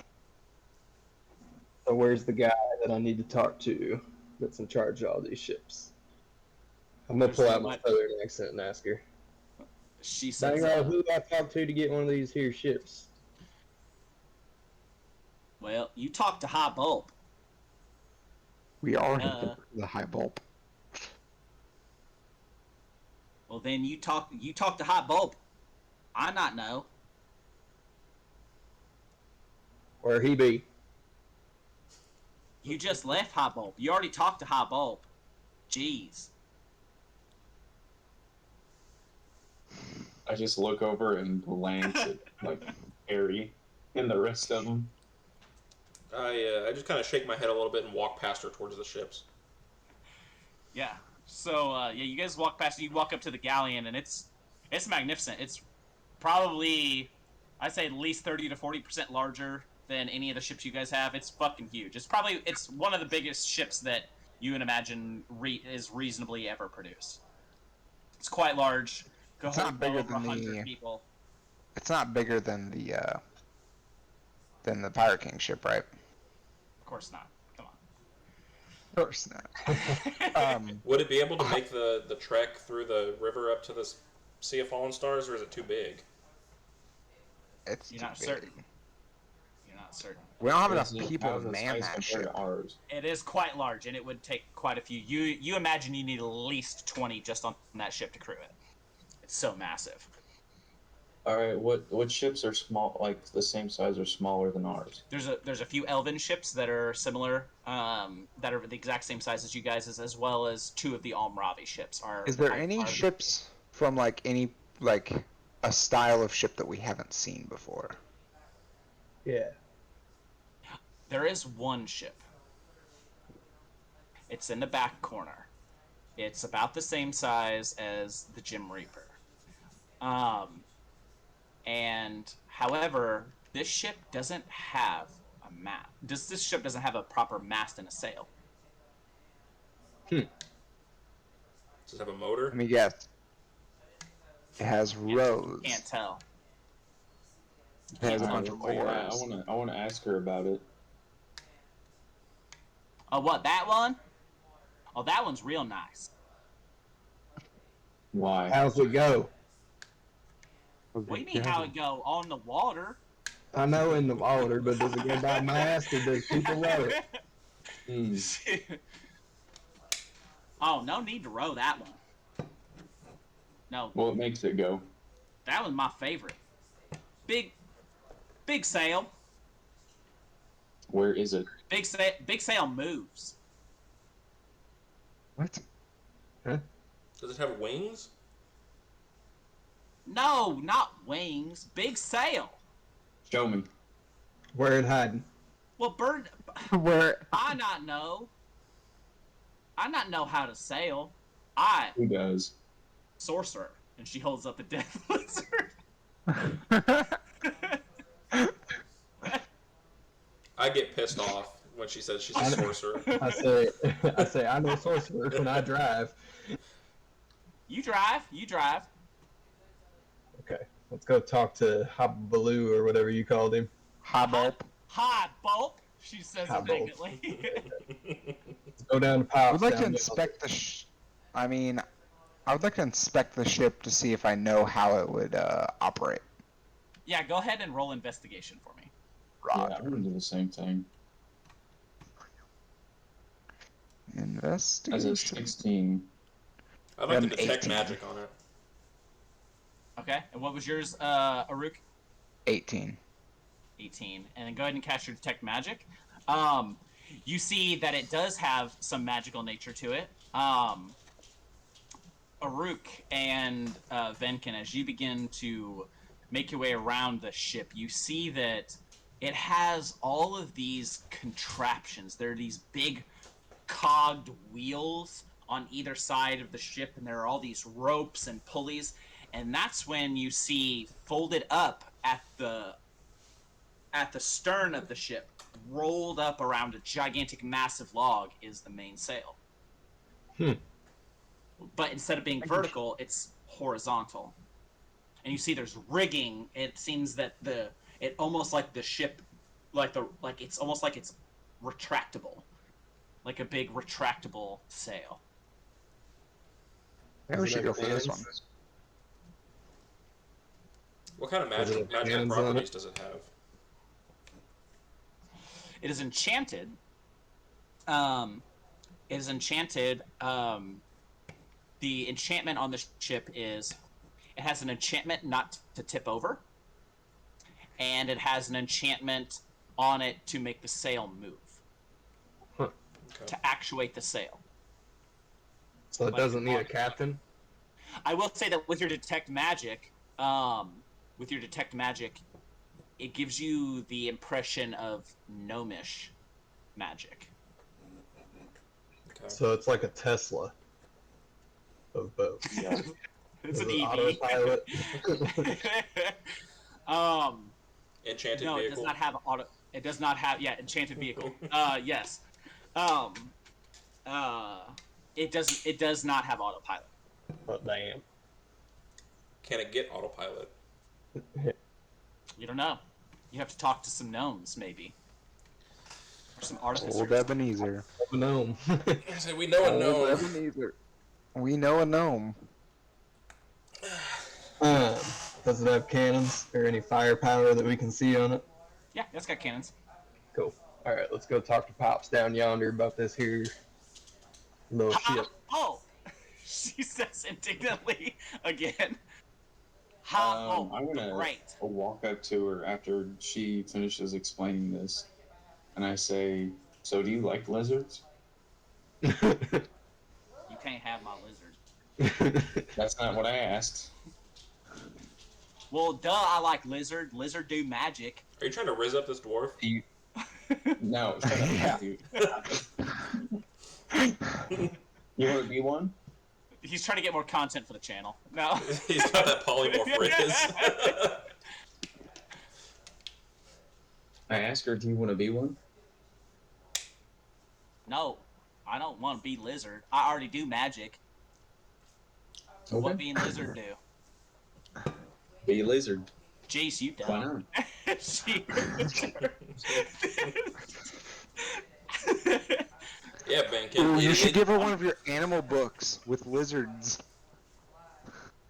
I was trying to turn her into one. Oh, I was gonna say you can give her a spell book and give her a fucking picture book with a bunch of lizards in it. You know what? Which one of those books I asked for a long time ago that I never got back to you on? I'll give her that. Of the more rare, I don't know, rare forest animals. Okay.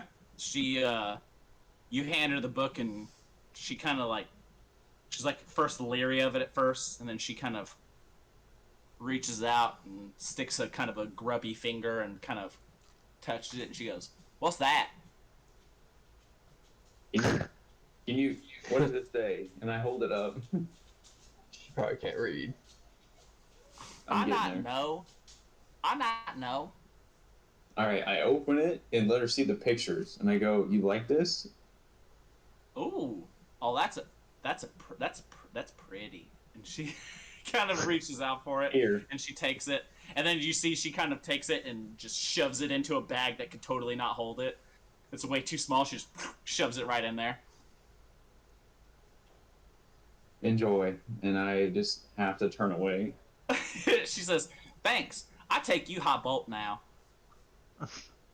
Okay. Just follow me." And she grabs Aruk's hand again and starts to lead you guys off. I like look back at the party. I'm like, why me? Do you say anything to her? No, I I say just, lead the no. way. She looks up at you and she goes, "You pretty too." And then keeps walking as she's holding on to your hand. And she leads you guys back to the fucking great room you guys were originally in. When she says that, Actually confused now. I'm going to cast Prestidigitation on Aruk to make him smell really nice. Oh. So what are you going to make him smell like? Oh. Something sweet, I guess. Like a home-cooked meal. Yeah, there you go.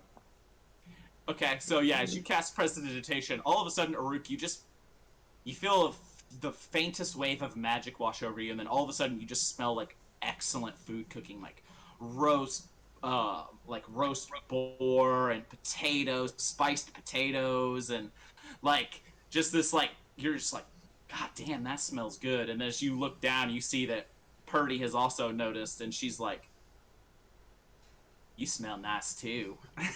And she's kind of giving you some, like, she's kind of like looking at you with like a little bit of like doe eyes. I want to take that a step farther, and I want to walk up and touch Aruk and cast Fairy Fire, which gives Make him it glitter? like a light outline, like he's glowing in this white, reddish light. You see, and like reflected in the large, widening eyes of this small gully dwarf, you see like this. You just see fucking the outline of him erupt into fairy fire, and she goes, "I asked Hot Bulb if I could keep you." She continues to lead you guys. Go ahead, Eric. I look down at her, and I go, "Sorry, lady. My heart is already taken."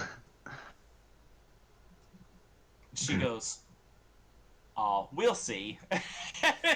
Just keeps walking. It just keeps walking. Like I said, she eventually leads you guys back into the great room. where you see Molly and the Pirate King standing there talking to about 8 of these male gully dwarves, and they're kind of all standing there in a line in a row, and they're wearing like armor and like light armor, like light leather armor with a few metal pieces here and there. They're well armed and stuff like that. And he says, and he's basically directing them to, like, you know, giving them their directive to protect Molly and to work on the crew of the ship. And as you guys approach in, he looks and says, "Ah, perfect timing. Did you find something you liked?" I just chuckle a little bit and I say, yes. I said, I have to have that gnomish ship that you have tucked away in the corner back there. He laughs out loud and he says, "I had a feeling." And he says, "It's one of my favorites, but I wouldn't sail on it." And he says, Why is that? "Yeah, too much of a contraption for me, but you guys might find it interesting." And he says, "These dwarves are now completely loyal to Molly, though I'd say you have to make her at least your first mate on this ship in order for them to follow and do as they're told." Absolutely, I'd already He says, planned on a word of advice: don't rile them up too much. Billy dwarves may not be the sharpest tool in the drawer, but they're some of the most ferocious fighters that you will ever see. And they're easily insulted. He says, he says about that ship, and he kind of pauses, and he's, never mind, you'll see.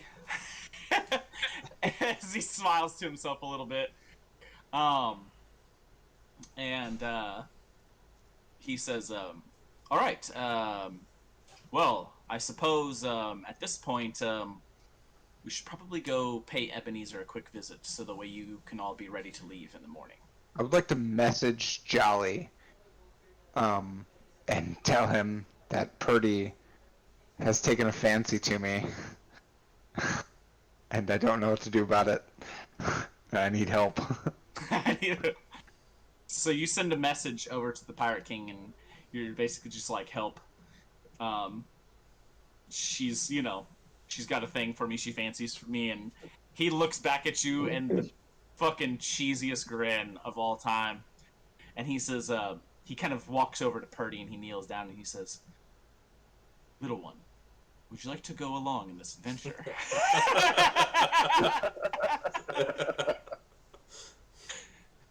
"You can stay with the nice, pretty man, the pretty green man." And she looks up Blue, at you. thank you. Blue, Oh, thank that's you. right. You're blue. You're blue. I forgot. And he says, I just "You say, can stay with the absolutely, nice, she's pretty more than blue." welcome. I say, I And teach she you kind of magic. looks and she goes, she kind of looks and she goes, she looks back at the Pirate King and she says, "No, I can't leave you. You need me." and he kind of smiles softly and he says, "You'd be lost without your sorcerer." and he goes, "Very well, you can stay here if you choose, little one."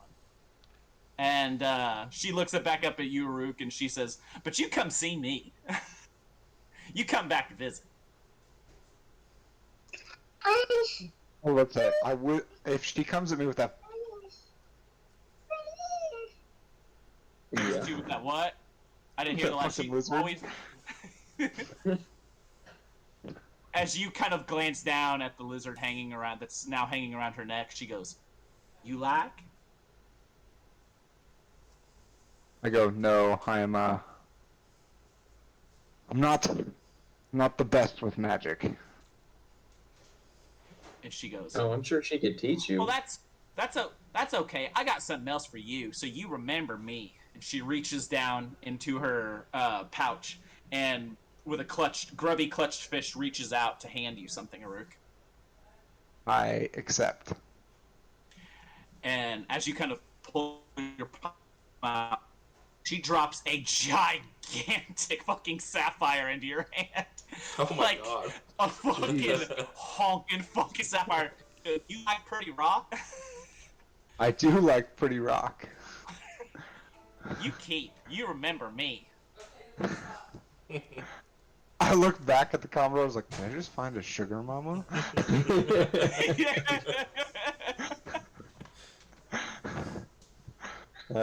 So I gotta ask the Pirate King before we go how many pounds of gold he would like for this ship. Because I'm sure this thing is not cheap. He says, I have no use for any more money, honestly. He says, but there's something you could do for me. And he Name it. says, You want Pretty Rock? he laughs out loud. He goes, no, I have much more where that came from.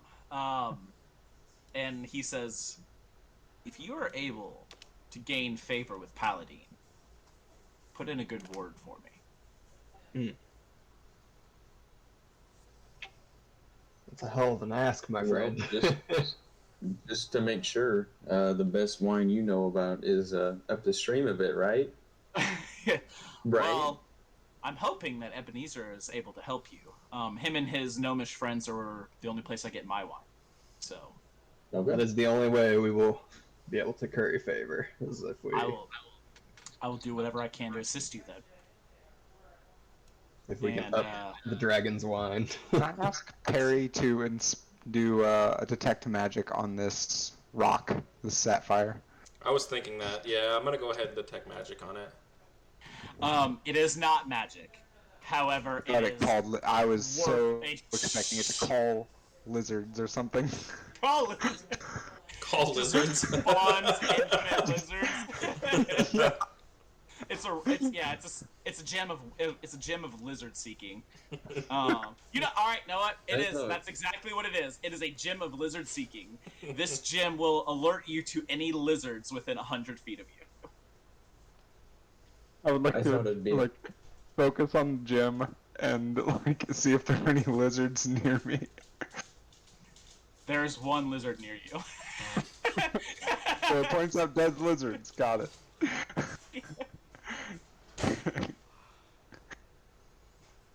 I wonder if Paladine, if it can get me closer to tell me when Paladine is near.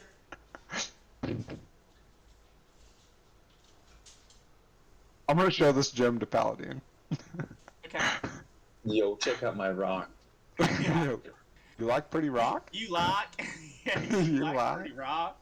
All right. So the Pirate King says, "Well, I suppose we should go check on Ebenezer's progress, then, huh?" Yeah. Okay. So you guys make your way, following Pirate King back to the portal, and he activates the portal and steps through.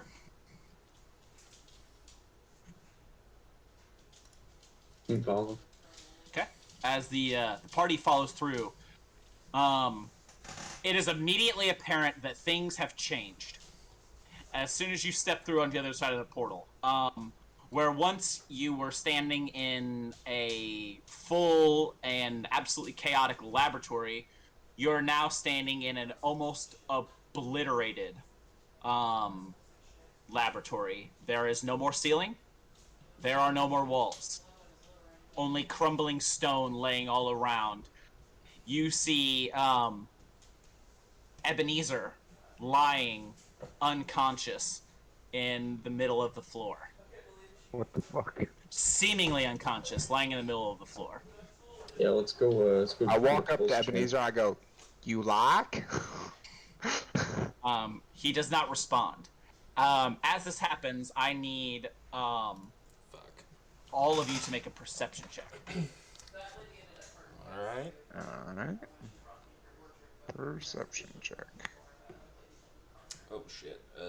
13. 3. Maybe a Oh, wait, 25. 21. Okay. All right. Aruk, 16. you immediately hear what sounds like the flapping of gigantic wings. Flapping of gigantic wings? I Yes. look up. As you look up and around, you see that you are on top of a floating tower. All around you, you see mountains beneath you. Okay. And off in the far distance, you see the sea. It is nearing the wee, like, dawning hours, but though still mostly dark. In the sky, you see two shapes flying and circling ahead above you. Okay. Those shapes are very obviously the shape of dragons. What the fuck? Alright, I'm going to, I'm gonna do can I do a real quick health check, medicine check on Yeah. Ebenezer? Certainly. Yeah, same. Okay, that's a 21. You see that he is injured but stable. Okay, I'm going to cast Cure Wounds on him. Okay. You cast Cure Wounds on him, and he wakes up in a panic. Okay. He's flailing around and shit. Dragons! And he's freaking the fuck out. I go, haven't you killed one of these things before? One, yes! What, is But I too, helped, damn too it. much? I had Too help. much? You Is got help Jolly now. here? You see the Pirate King has drawn his sword. And you see his sword is, like, completely burst into flame as he's looking around. I'm stealthing. Okay, yeah, you're so trying to hide that behind some medicine- rubble. Yep. That medicine check on Ebenezer, how much HP is he lacking? He is lacking most, if not, like, basically all of his HP. He's at whatever Eric healed him for. He was at, Okay. I will go ahead and cast heal on him. He gets 70 back. Okay, excellent. He stands up and he goes, thanks! He got But we gotta 16 get for me. Okay, alright, cool. So he says, you didn't tell me there was dragon blood! What? In that wine. You didn't tell me there was actual dragon's blood in that wine! Well, yeah, I No, came we didn't from know. Paladin. I mean, I don't think We we didn't know that. either. I think we did.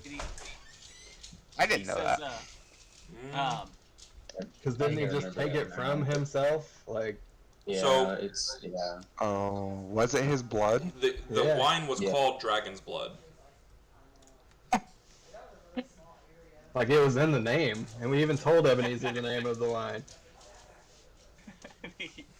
Is I didn't know there was actually dragon's blood in it. Damn, where did you get this? Paladin. Paladin.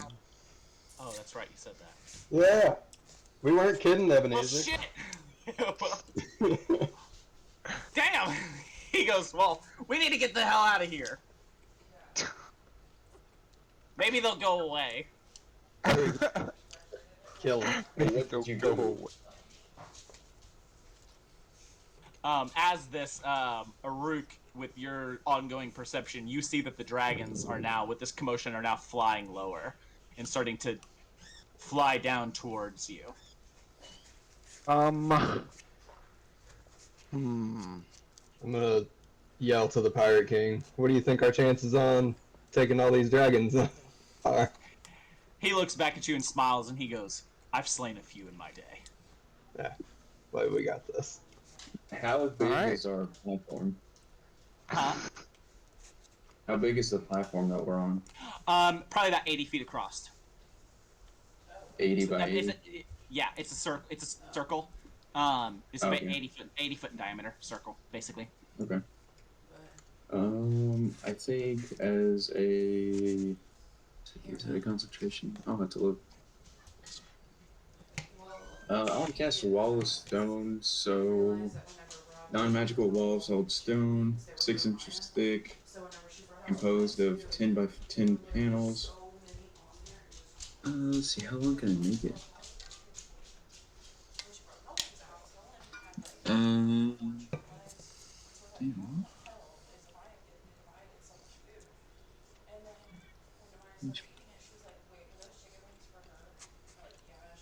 doesn't even say how much you can.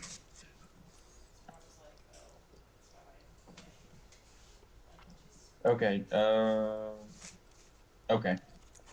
I can make it 20 feet in length, so let's just go ahead and do, like, I guess, some kind of wall in front of us that we can get behind if they want to. Gotcha. You form some cover. Absolutely. Okay.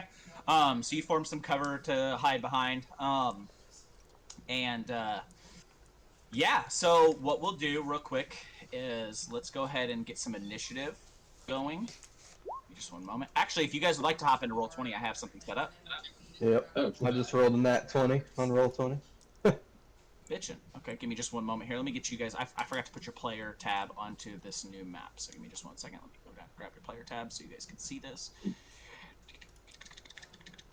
Fuck, Somehow I lost my damn dice when I moved, and I still have not found them. Aww. I know. Whack. Okay, you guys should be able to see the map.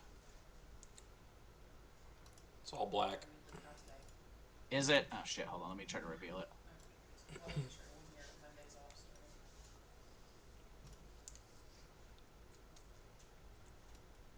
Yeah, I think it is. Is that better? No. No. No?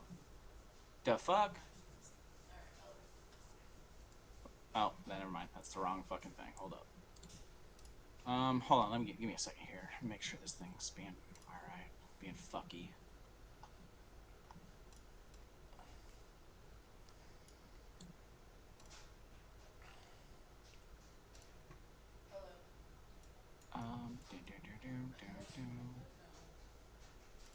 That's odd. It should be.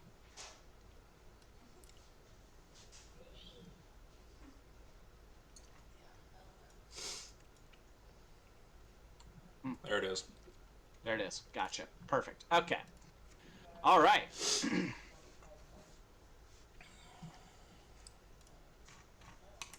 me just a moment here.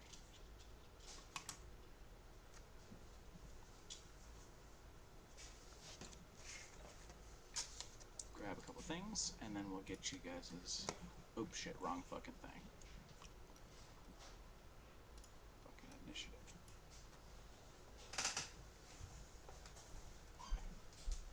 They updated.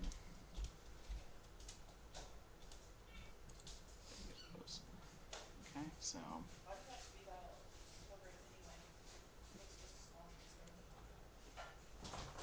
Dang it. Oh my gosh.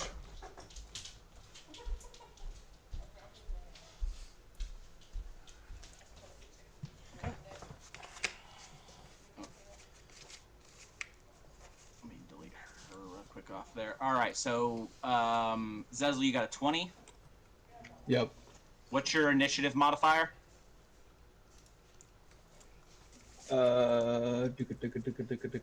6, so 26. 26. Okay, what's everybody else's? I got a I'm 9. at 7. 7 and a 9. 15. 7. You say initiative 9. modifier? No, I just need your initiative roll. I just asked him what his was. Oh, He had a natural initiative 20. roll, gotcha. Okay, yeah, I wasn't paying attention. I was busy trying to get into roll 20. You're fine. Perry, what'd you say yours was again? 15?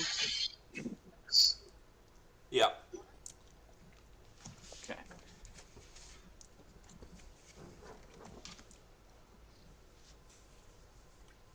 And then, yeah, Belrin, I'm just waiting on yours. Yeah, that's 3. 3. Gotcha. Okay. Hold on one moment here. Let me get you guys sorted. Oops. Into order, and then.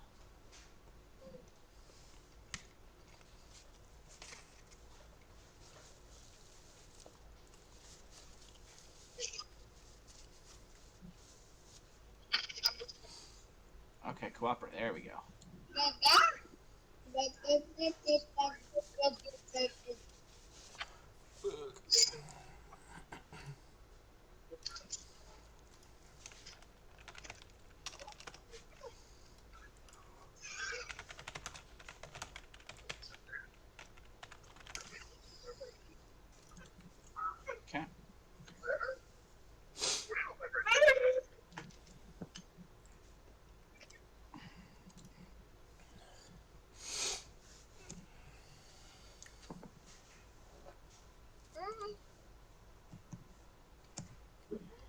Okay.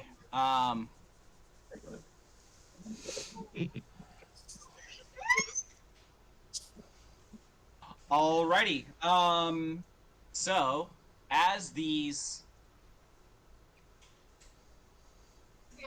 damn it, stop it. Okay, as these two dragons descend, they actually are hovering maybe 40 feet above the. Hovering maybe 40 feet above the platform, and one of them, the one to the right, speaks to you. Quickly, I will describe what they look like. One of them appears. They both are metallic dragons. One of them appears to be made of some kind of maybe brass. Both of them appear to be maybe some kind of brass or bronze. Metallic dragons. As they swing low and begin to hover over the platform, the one to the right calls out and says, "Who are you that desecrates the blood of our father?" I'm just gonna holler out. I am Commodore Zezel, and I got the blood of your father from your father. Paladin. You dare to attack Paladin? We did not attack Paladin. He gave it to us. And challenged us to find something better. Roll. You know what?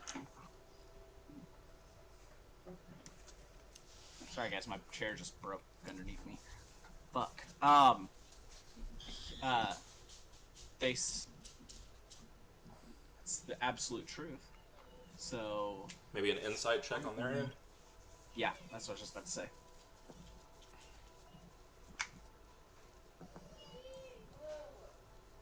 He can tell that you're telling the truth. And he says, you see them kind of pause for a moment, and he says, how did this happen?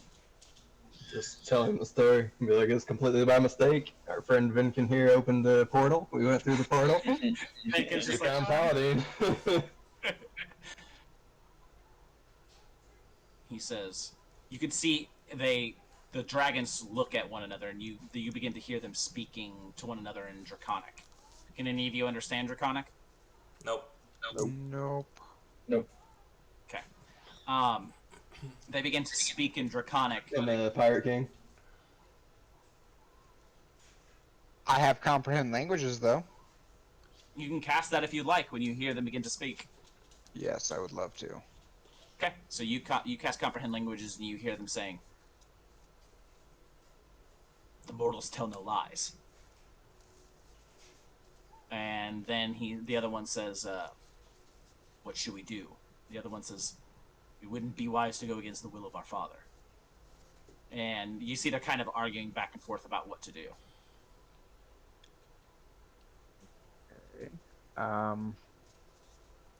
He says, I am going to. I don't know if I can. Yeah, I'm just gonna, like. Or you could help us aid your father in finding a better wine. "Roll persuasion." I'm gonna cast Time to do some sketchy shit, guidance for him. dude. You can cast guidance on him, You get a D4. Yeah, you get a D4. I'm also going to cast Oh. guidance. so you get 2 Oh, d4. I'm rolling persuasion. Oh, I got a Persuasion, plus 11 to this. Now you got a plus fucking 19. Alright. Now one. Possible, So I am at a cool 30. You with your comprehend languages still going, you hear one say to the other, "We could help father." And the other one says, "But I don't trust these mortals." He says, Is "Our Purdy father with saw us? something in them." No. Alright, real quick, can I reach into my pocket, pull up the gem the gem of lizard speaking? Can I see if it's working on the dragons? It does not work on the dragons. Damn. Alright. You like? You put that away. You hold up the gigantic sapphire to them. Don't Yes. fuck this up. You see his eyes kind of brighten, and he says, "Where did you find such a stone?" My lady? It is a boon of her love. God damn it. He's not lying. You can tell, and from what you all know of dragons, even metallic dragons, who are generally considered to be good dragons or benevolent dragons, generally speaking, even they have a lust for wealth that is unmatched. And he says, I've still got the 2 big bags of gold dangling around my neck too. he says, I do like the gem. Do you have more? I just go jingle jingle. She said she has a whole bag of them. Zezel just comes out and he's like, ching, ching, ching. He's jingling with his gold bags. The dragons go back to speaking Draconic, and they're basically like, yeah, well, we can help our father and gain some wealth for the Horde. I say we do it. And after a few moments of kind of bickering back and forth, you see both dragons land and perch on the edge of the platform. And each of them activates some kind of magic, and you see they both like begin to start like swirling energy around them, and then a few moments later they coalesce into human forms. Yeah, if you didn't know, all dragons are fucking hella magic users, and they can do all kinds of interesting shit like that. You see, they are in human form, but they don't really look that much like humans. They're both about 7 feet tall. They're both dressed in these like super insanely ornate, like golden and bronze and with gem studded like cloaks and all this shit. And they say, how would we be able to assist you in completing this task for our father? We were challenged with finding a wine that was better than what your father presented to us, which was his blood. A difficult challenge.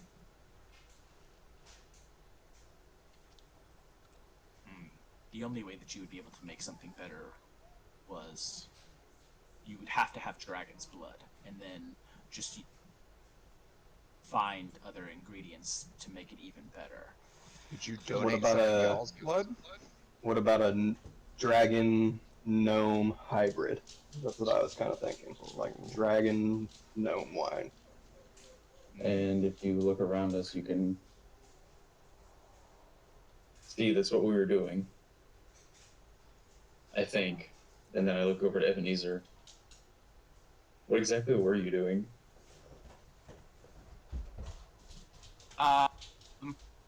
Well, so the thing is, I separated and I got all of the ingredients out of the wine, but then a little bit of the blood fell on one of those books that you guys left on the table, and then there was a spell. I didn't realize there was the blood on the page, and I was looking at the spell, and there was a summoning, and he kind of trails off.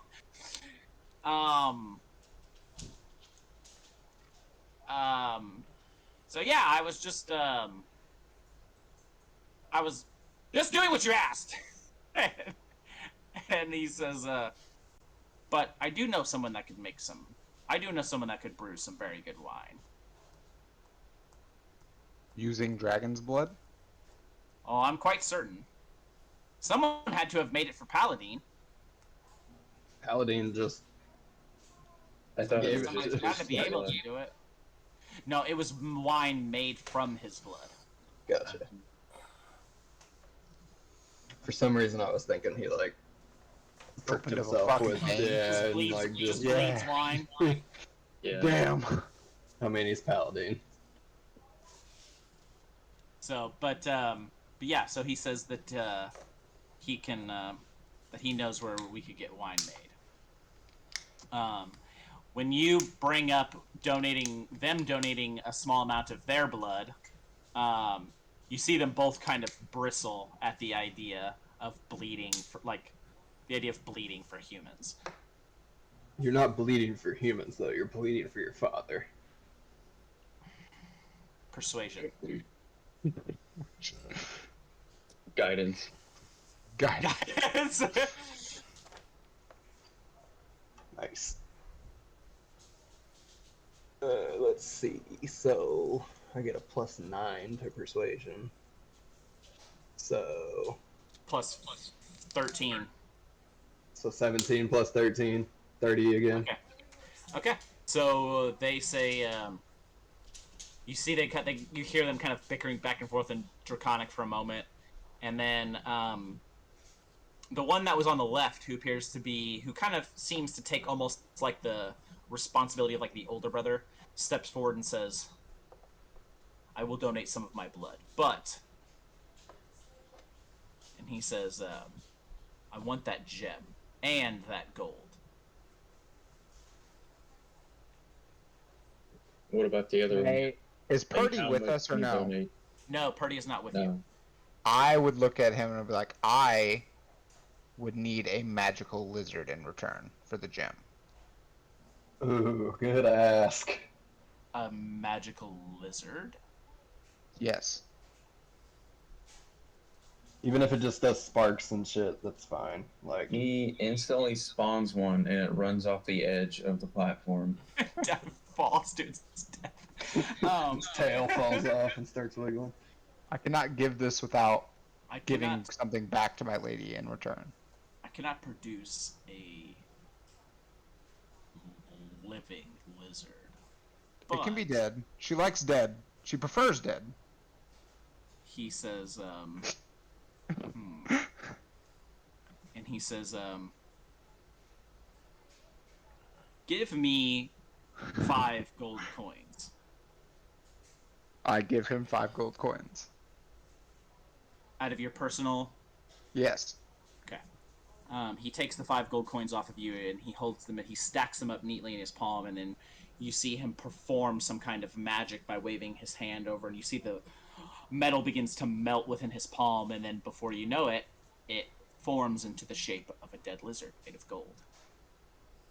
Okay. I give him the gem.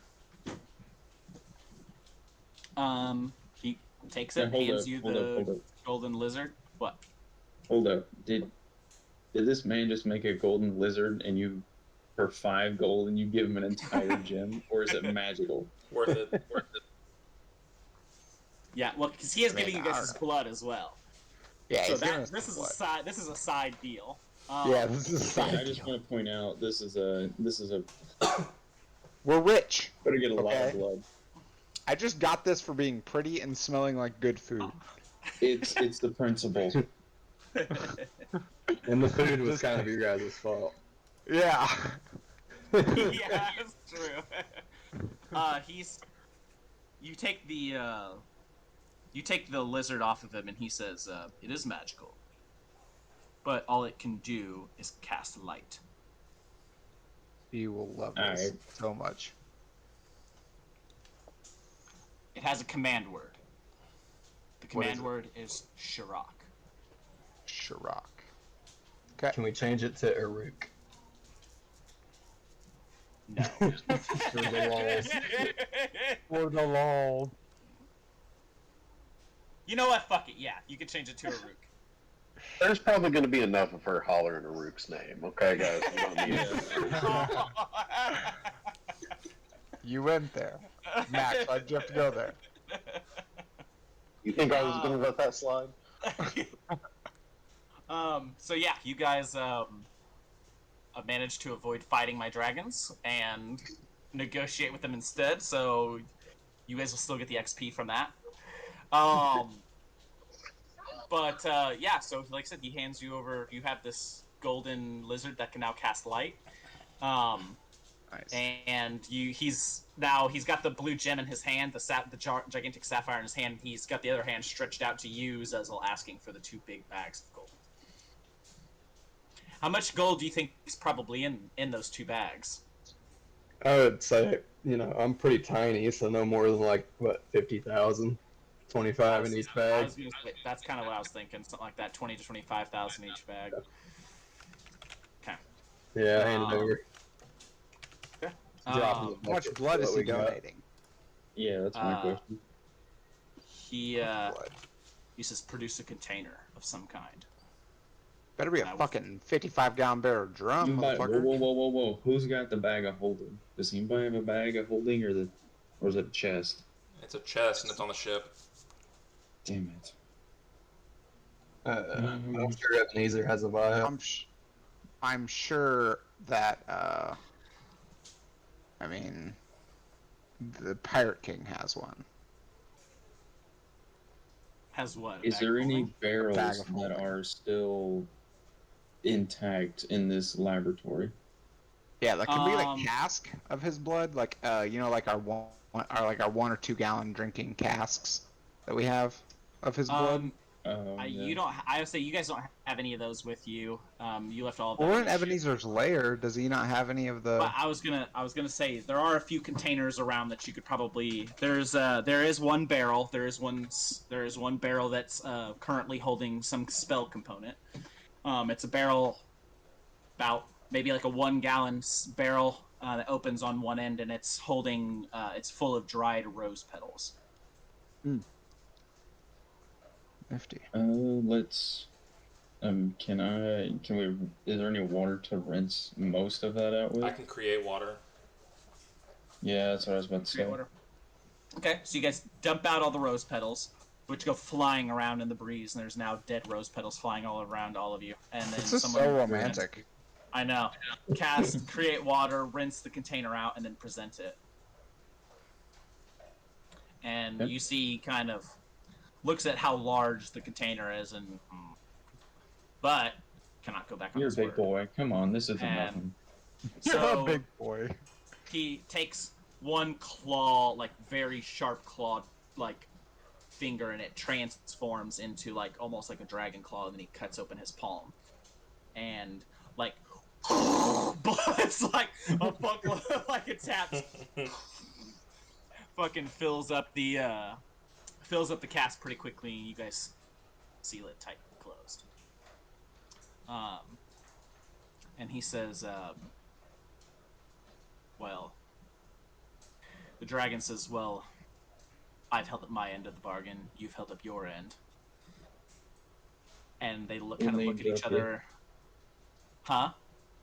I said, What's your name? Drop you. What are your names? Yeah, what's your name? You. We'll name the wine after you.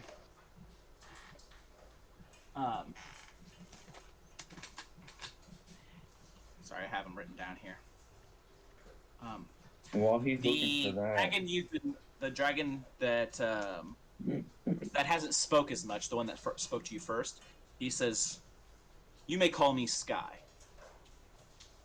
Guy, you don't get added in the name. You didn't donate any blood. Are you saying this to him? No. No. I was gonna say. Looks like you're getting the XP the old-fashioned way after all. Do we have another vial we can just produce and hand it to the other guy and be like, he says, and the other one says, "My name is Scion." Scion, like the car company. What's a car? No. No, Spelled it's like the car company? It's Okay. P-Y-S. yeah, It's P-Y-S-O-N. Okay, got it. like some kind of Greek thing, right? Yeah. And Sky is with an E at the end. What color dragon is he? Bronze. Ooh, so it's gonna be a little spicy wine. Cause it's a fire, right? Yeah. Okay. I got you now. So, you now have a cask of dragon's blood, and the dragons are now. You see that pretty quickly the wound on his hand is already healed, and he says, as he casts a little bit of magic over it, and says, "We'll be going now. Do not forget to mention our contribution when you speak to our father." Hold on. I have a proposal for you. So, the agreement that we had with Paladin was if we find a better wine, he will aid us in a battle that we're preparing for. I want to extend an offer to you as well. I see that you like gems. I can provide you a hefty amount of diamonds if you would like to assist us as well, fight alongside Paladin and the crew here when we need you. You see the two brothers look at one another, and how many diamonds are we talking? I would think the Isn't it like important thing would 50 be you'd pounds? have a chance to fight next to your father. I mean, Nice. 150 diamonds.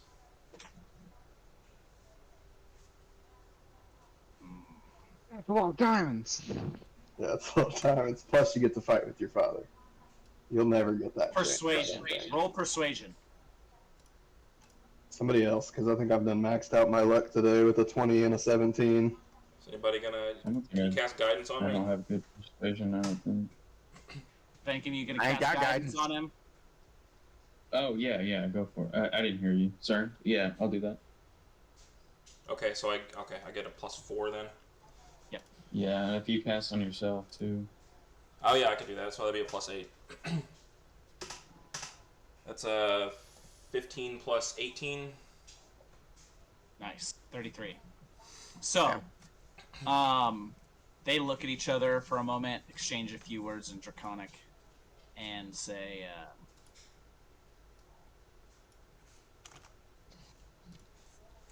okay. We agree. And he says, however, we will need to see the diamonds. We will need to see the diamonds, and we would like half up front. Fair enough. Fair. We have your word. Let me. And Is if the you hold portal up still your open? end, you have my word. Yes. Okay, I'll run back and I'm gonna grab 75 diamonds. Yeah, it takes him about 20 minutes to get all the way to the castle, all that kind of shit, get Yep. back. And, you come back and you present 75 diamonds. You see their eyes kind of glitter with the same kind of shimmering radiance that the diamonds do when they're exposed to the light. And they say, we have a deal. You have our word. And the older brother extends his hand. I say I'm sorry. I don't shake hands as it's customary in my culture to No. seal a deal a different way, and Finger guns, he Roll says, finger gun. mortals are such strange creatures. What an odd custom. Nevertheless. It gives you two very serious finger guns. I try so hard not to laugh. All right, you you were have to gonna roll a kiss him. charisma saving throw. Fuck, I thought you were gonna kiss him. I start No. bowing my cloak. Charisma. That's a 27. Yeah, you're able to restrain your laughter quite well. And he doesn't notice. He says, when you need us again, simply call us the way that your... And he looks over at Ebenezer and he says, your gnome summoned us the last time. And fucking they both jump off... As humans, they both jump off of the fucking platform And Bro, he doesn't even as know the- how he did it. and as they fucking fall, you see and then the dragons fly up and start to soar into the sky. I look at Ebenezer, I was like, do you know how you summon them? That's what I was gonna guess. He did some kind of summoning spell, is what the blood was on. He Yeah. goes, Well, shouldn't the Save a page be? drop I think it was a Leg. fucking accident. Hold on. Shouldn't the page be stained with blood, like over Yeah. what spell it was? Okay. Yeah, that shouldn't be a problem. So after the dragons leave, Ebenezer, you see that he reaches into a bag on his waistband and pulls out both books out of this little bag on his waistband and hands them over to you. I'll take And- them. And yeah. what page is stained? He flips it open and shows, and you guys begin to search for the blood dripped page, and you find it on the very last page of the book. And Perry, you immediately, as you're looking over this, you see that this is not a spell that you've ever seen before. The first time you glanced through it, you did not fully understand it, though you do remember seeing it. But now, with the information that you have, you see that it appears to be some kind of experimental summoning that the Lich was working on in order to summon nearby dragons. There, you can see that he was working on a way to, if you have the name of the dragon, you can speak the name of the dragon during the summoning to summon that dragon. Send out a call to that dragon. It doesn't summon it to you You don't believe that it summons it to you instantaneously. It's more of a situation of it sends out some kind of ethereal magical call to those dragons that's impossible for them to resist. Okay. So it will still take them time to travel, whatever the distance or whatever would be to reach your location. Sure. Cool. So, yeah. Fucking A. Thought you guys were finally gonna get to fight some dragons, but he talked your way out of it. So awesome. You guys. I don't know how much longer Eric can play. It's almost 1 p.m., so I know it's getting pretty late, and he's got to be up in the morning.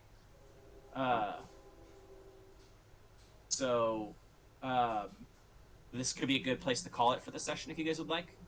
I can play probably till 1 if you guys want. We can do about another 20 minutes. That's up to you guys.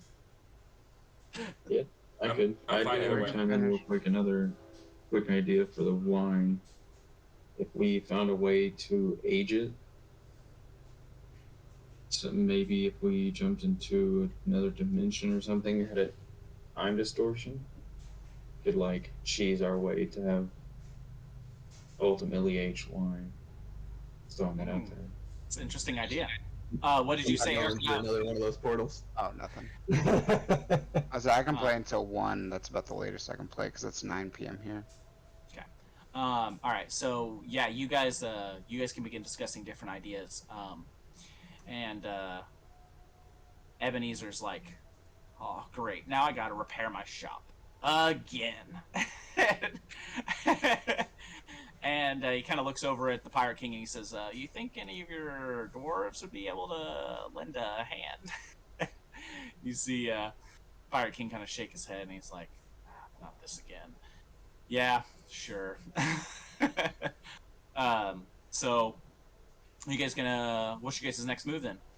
Just gonna make your way back to the ships and sail out for the Pirate Isle? Or What did we Genome? come to see? Didn't we come to see Ebenezer about something? About the books Just the and the one. wine. Oh, I thought about the ship. I mean, we could have him look at that new The ship. gnome ship. Yeah, the Yeah. gnome ship. We don't know how to fucking pilot this thing. Yeah, I want to ask Oh, Ebony to come back with us for a little bit so I can show him my new ship. Certainly, yeah. So you guys make your way all back through the portal, make your way back down to the garage, and as he sees, he goes, "Oh, I remember that." And he goes, "Oh yeah, the windlass sail." Yeah. And everybody's like, wait, what the fuck? And he says, yeah, it's got a windlass sail. The sail moves and creates its own wind. So it's like a billowing sail. Like our billowing No, boats. no, not really. Here, I'll just have to show you how it works. And he goes up and he starts fucking. He's like pulling levers and like starts spinning these dials and shit. And you see that the sail opens all the way up to the size of like a gigantic mainsail, and then the enchantment kicks in, and the sail goes down into the water, moves forward underneath the ship in the water, comes up out of the water, dumping fish and water and all kinds of other shit onto the deck of the ship, and then moves rapidly to the back of the ship, and it generates its own wind force and pushes the ship forward. Mhm. And it juts the ship forward. And the entire time you see that the sail just and goes down and under and then come back up. And every time it passes, it dumps water and all kinds of other shit onto the deck of the ship. But it moves without any need of wind. That's a messy ass ship. Yeah. And now you see the Pirate King kind of like standing there with his arms crossed, smiling. He's like, and now you know why I won't sail on that ship. Can it sail without doing this? Like if you have wind? Well, sure. And he just waits. He kind of like, you see him like holding, like kind of like waiting until the sail gets like right about middle of the way, and then he goes like slams this brake on and it just screeches to a halt and just stops right in the middle of the ship as it kind of grinds to a halt, and then it just becomes like a fixed sail. Cool. But if there's no wind, we can still sail. Right. He This goes, is nifty ah. shit. And you see him kind of like, you see Ebenezer like looking around it appreciatively, and he goes, you have no idea how many iterations of this it took to finally get one that worked. And he's like, yeah, the first one, well, it decapitated some people, and then... and he's like, but you just gotta love gnome ingenuity. Oh lord. Ship's gonna kill somebody. Hopefully not me. No, I think you're short enough that it wouldn't. Aruk, though, Aruk and Venkin, you guys are kind of tall. You guys gonna have to watch your heads. This is gigantic fucking horizontal mast comes fucking flying through across the deck of the ship.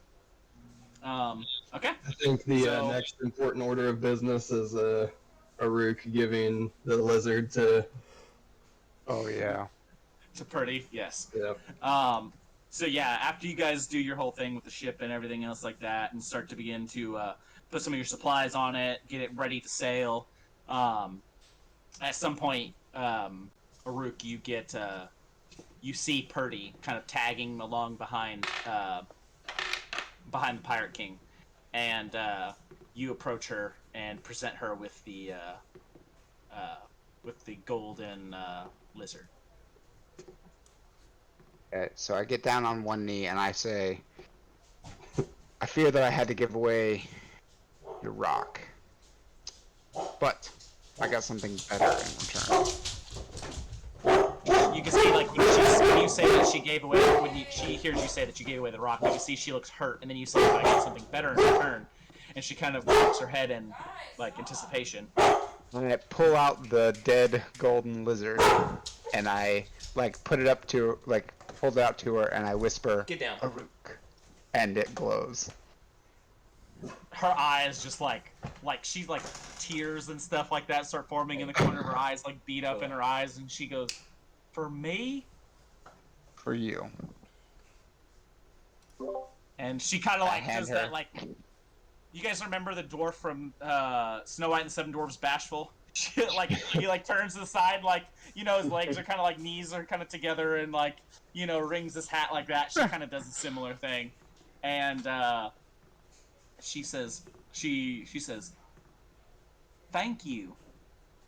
And, gives you she comes up to you and gives you, like, a really big hug. And very sweet, tender moment. She kind of honks your ass too when she does it a little bit. Your little. Because your ass is like right at head height for her, so. Good lord.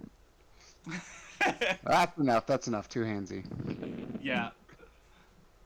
She gives you a little bit of a wink, and she puts I wink. puts I her wink dead to, lizard into her pouch and strings the new lizard up on her necklace. I give Pirate King a wink. He gives you a nod of approval that, you know. You can tell that there's something about the Pirate King. You're not sure what it is, but he has a soft spot in his heart for these creatures, whatever they are. Yeah. So it gives you a nod of approval. All right. So, okay, guys. I think this is probably the best place to go, a stopping point, because our next step is for you guys to set sail.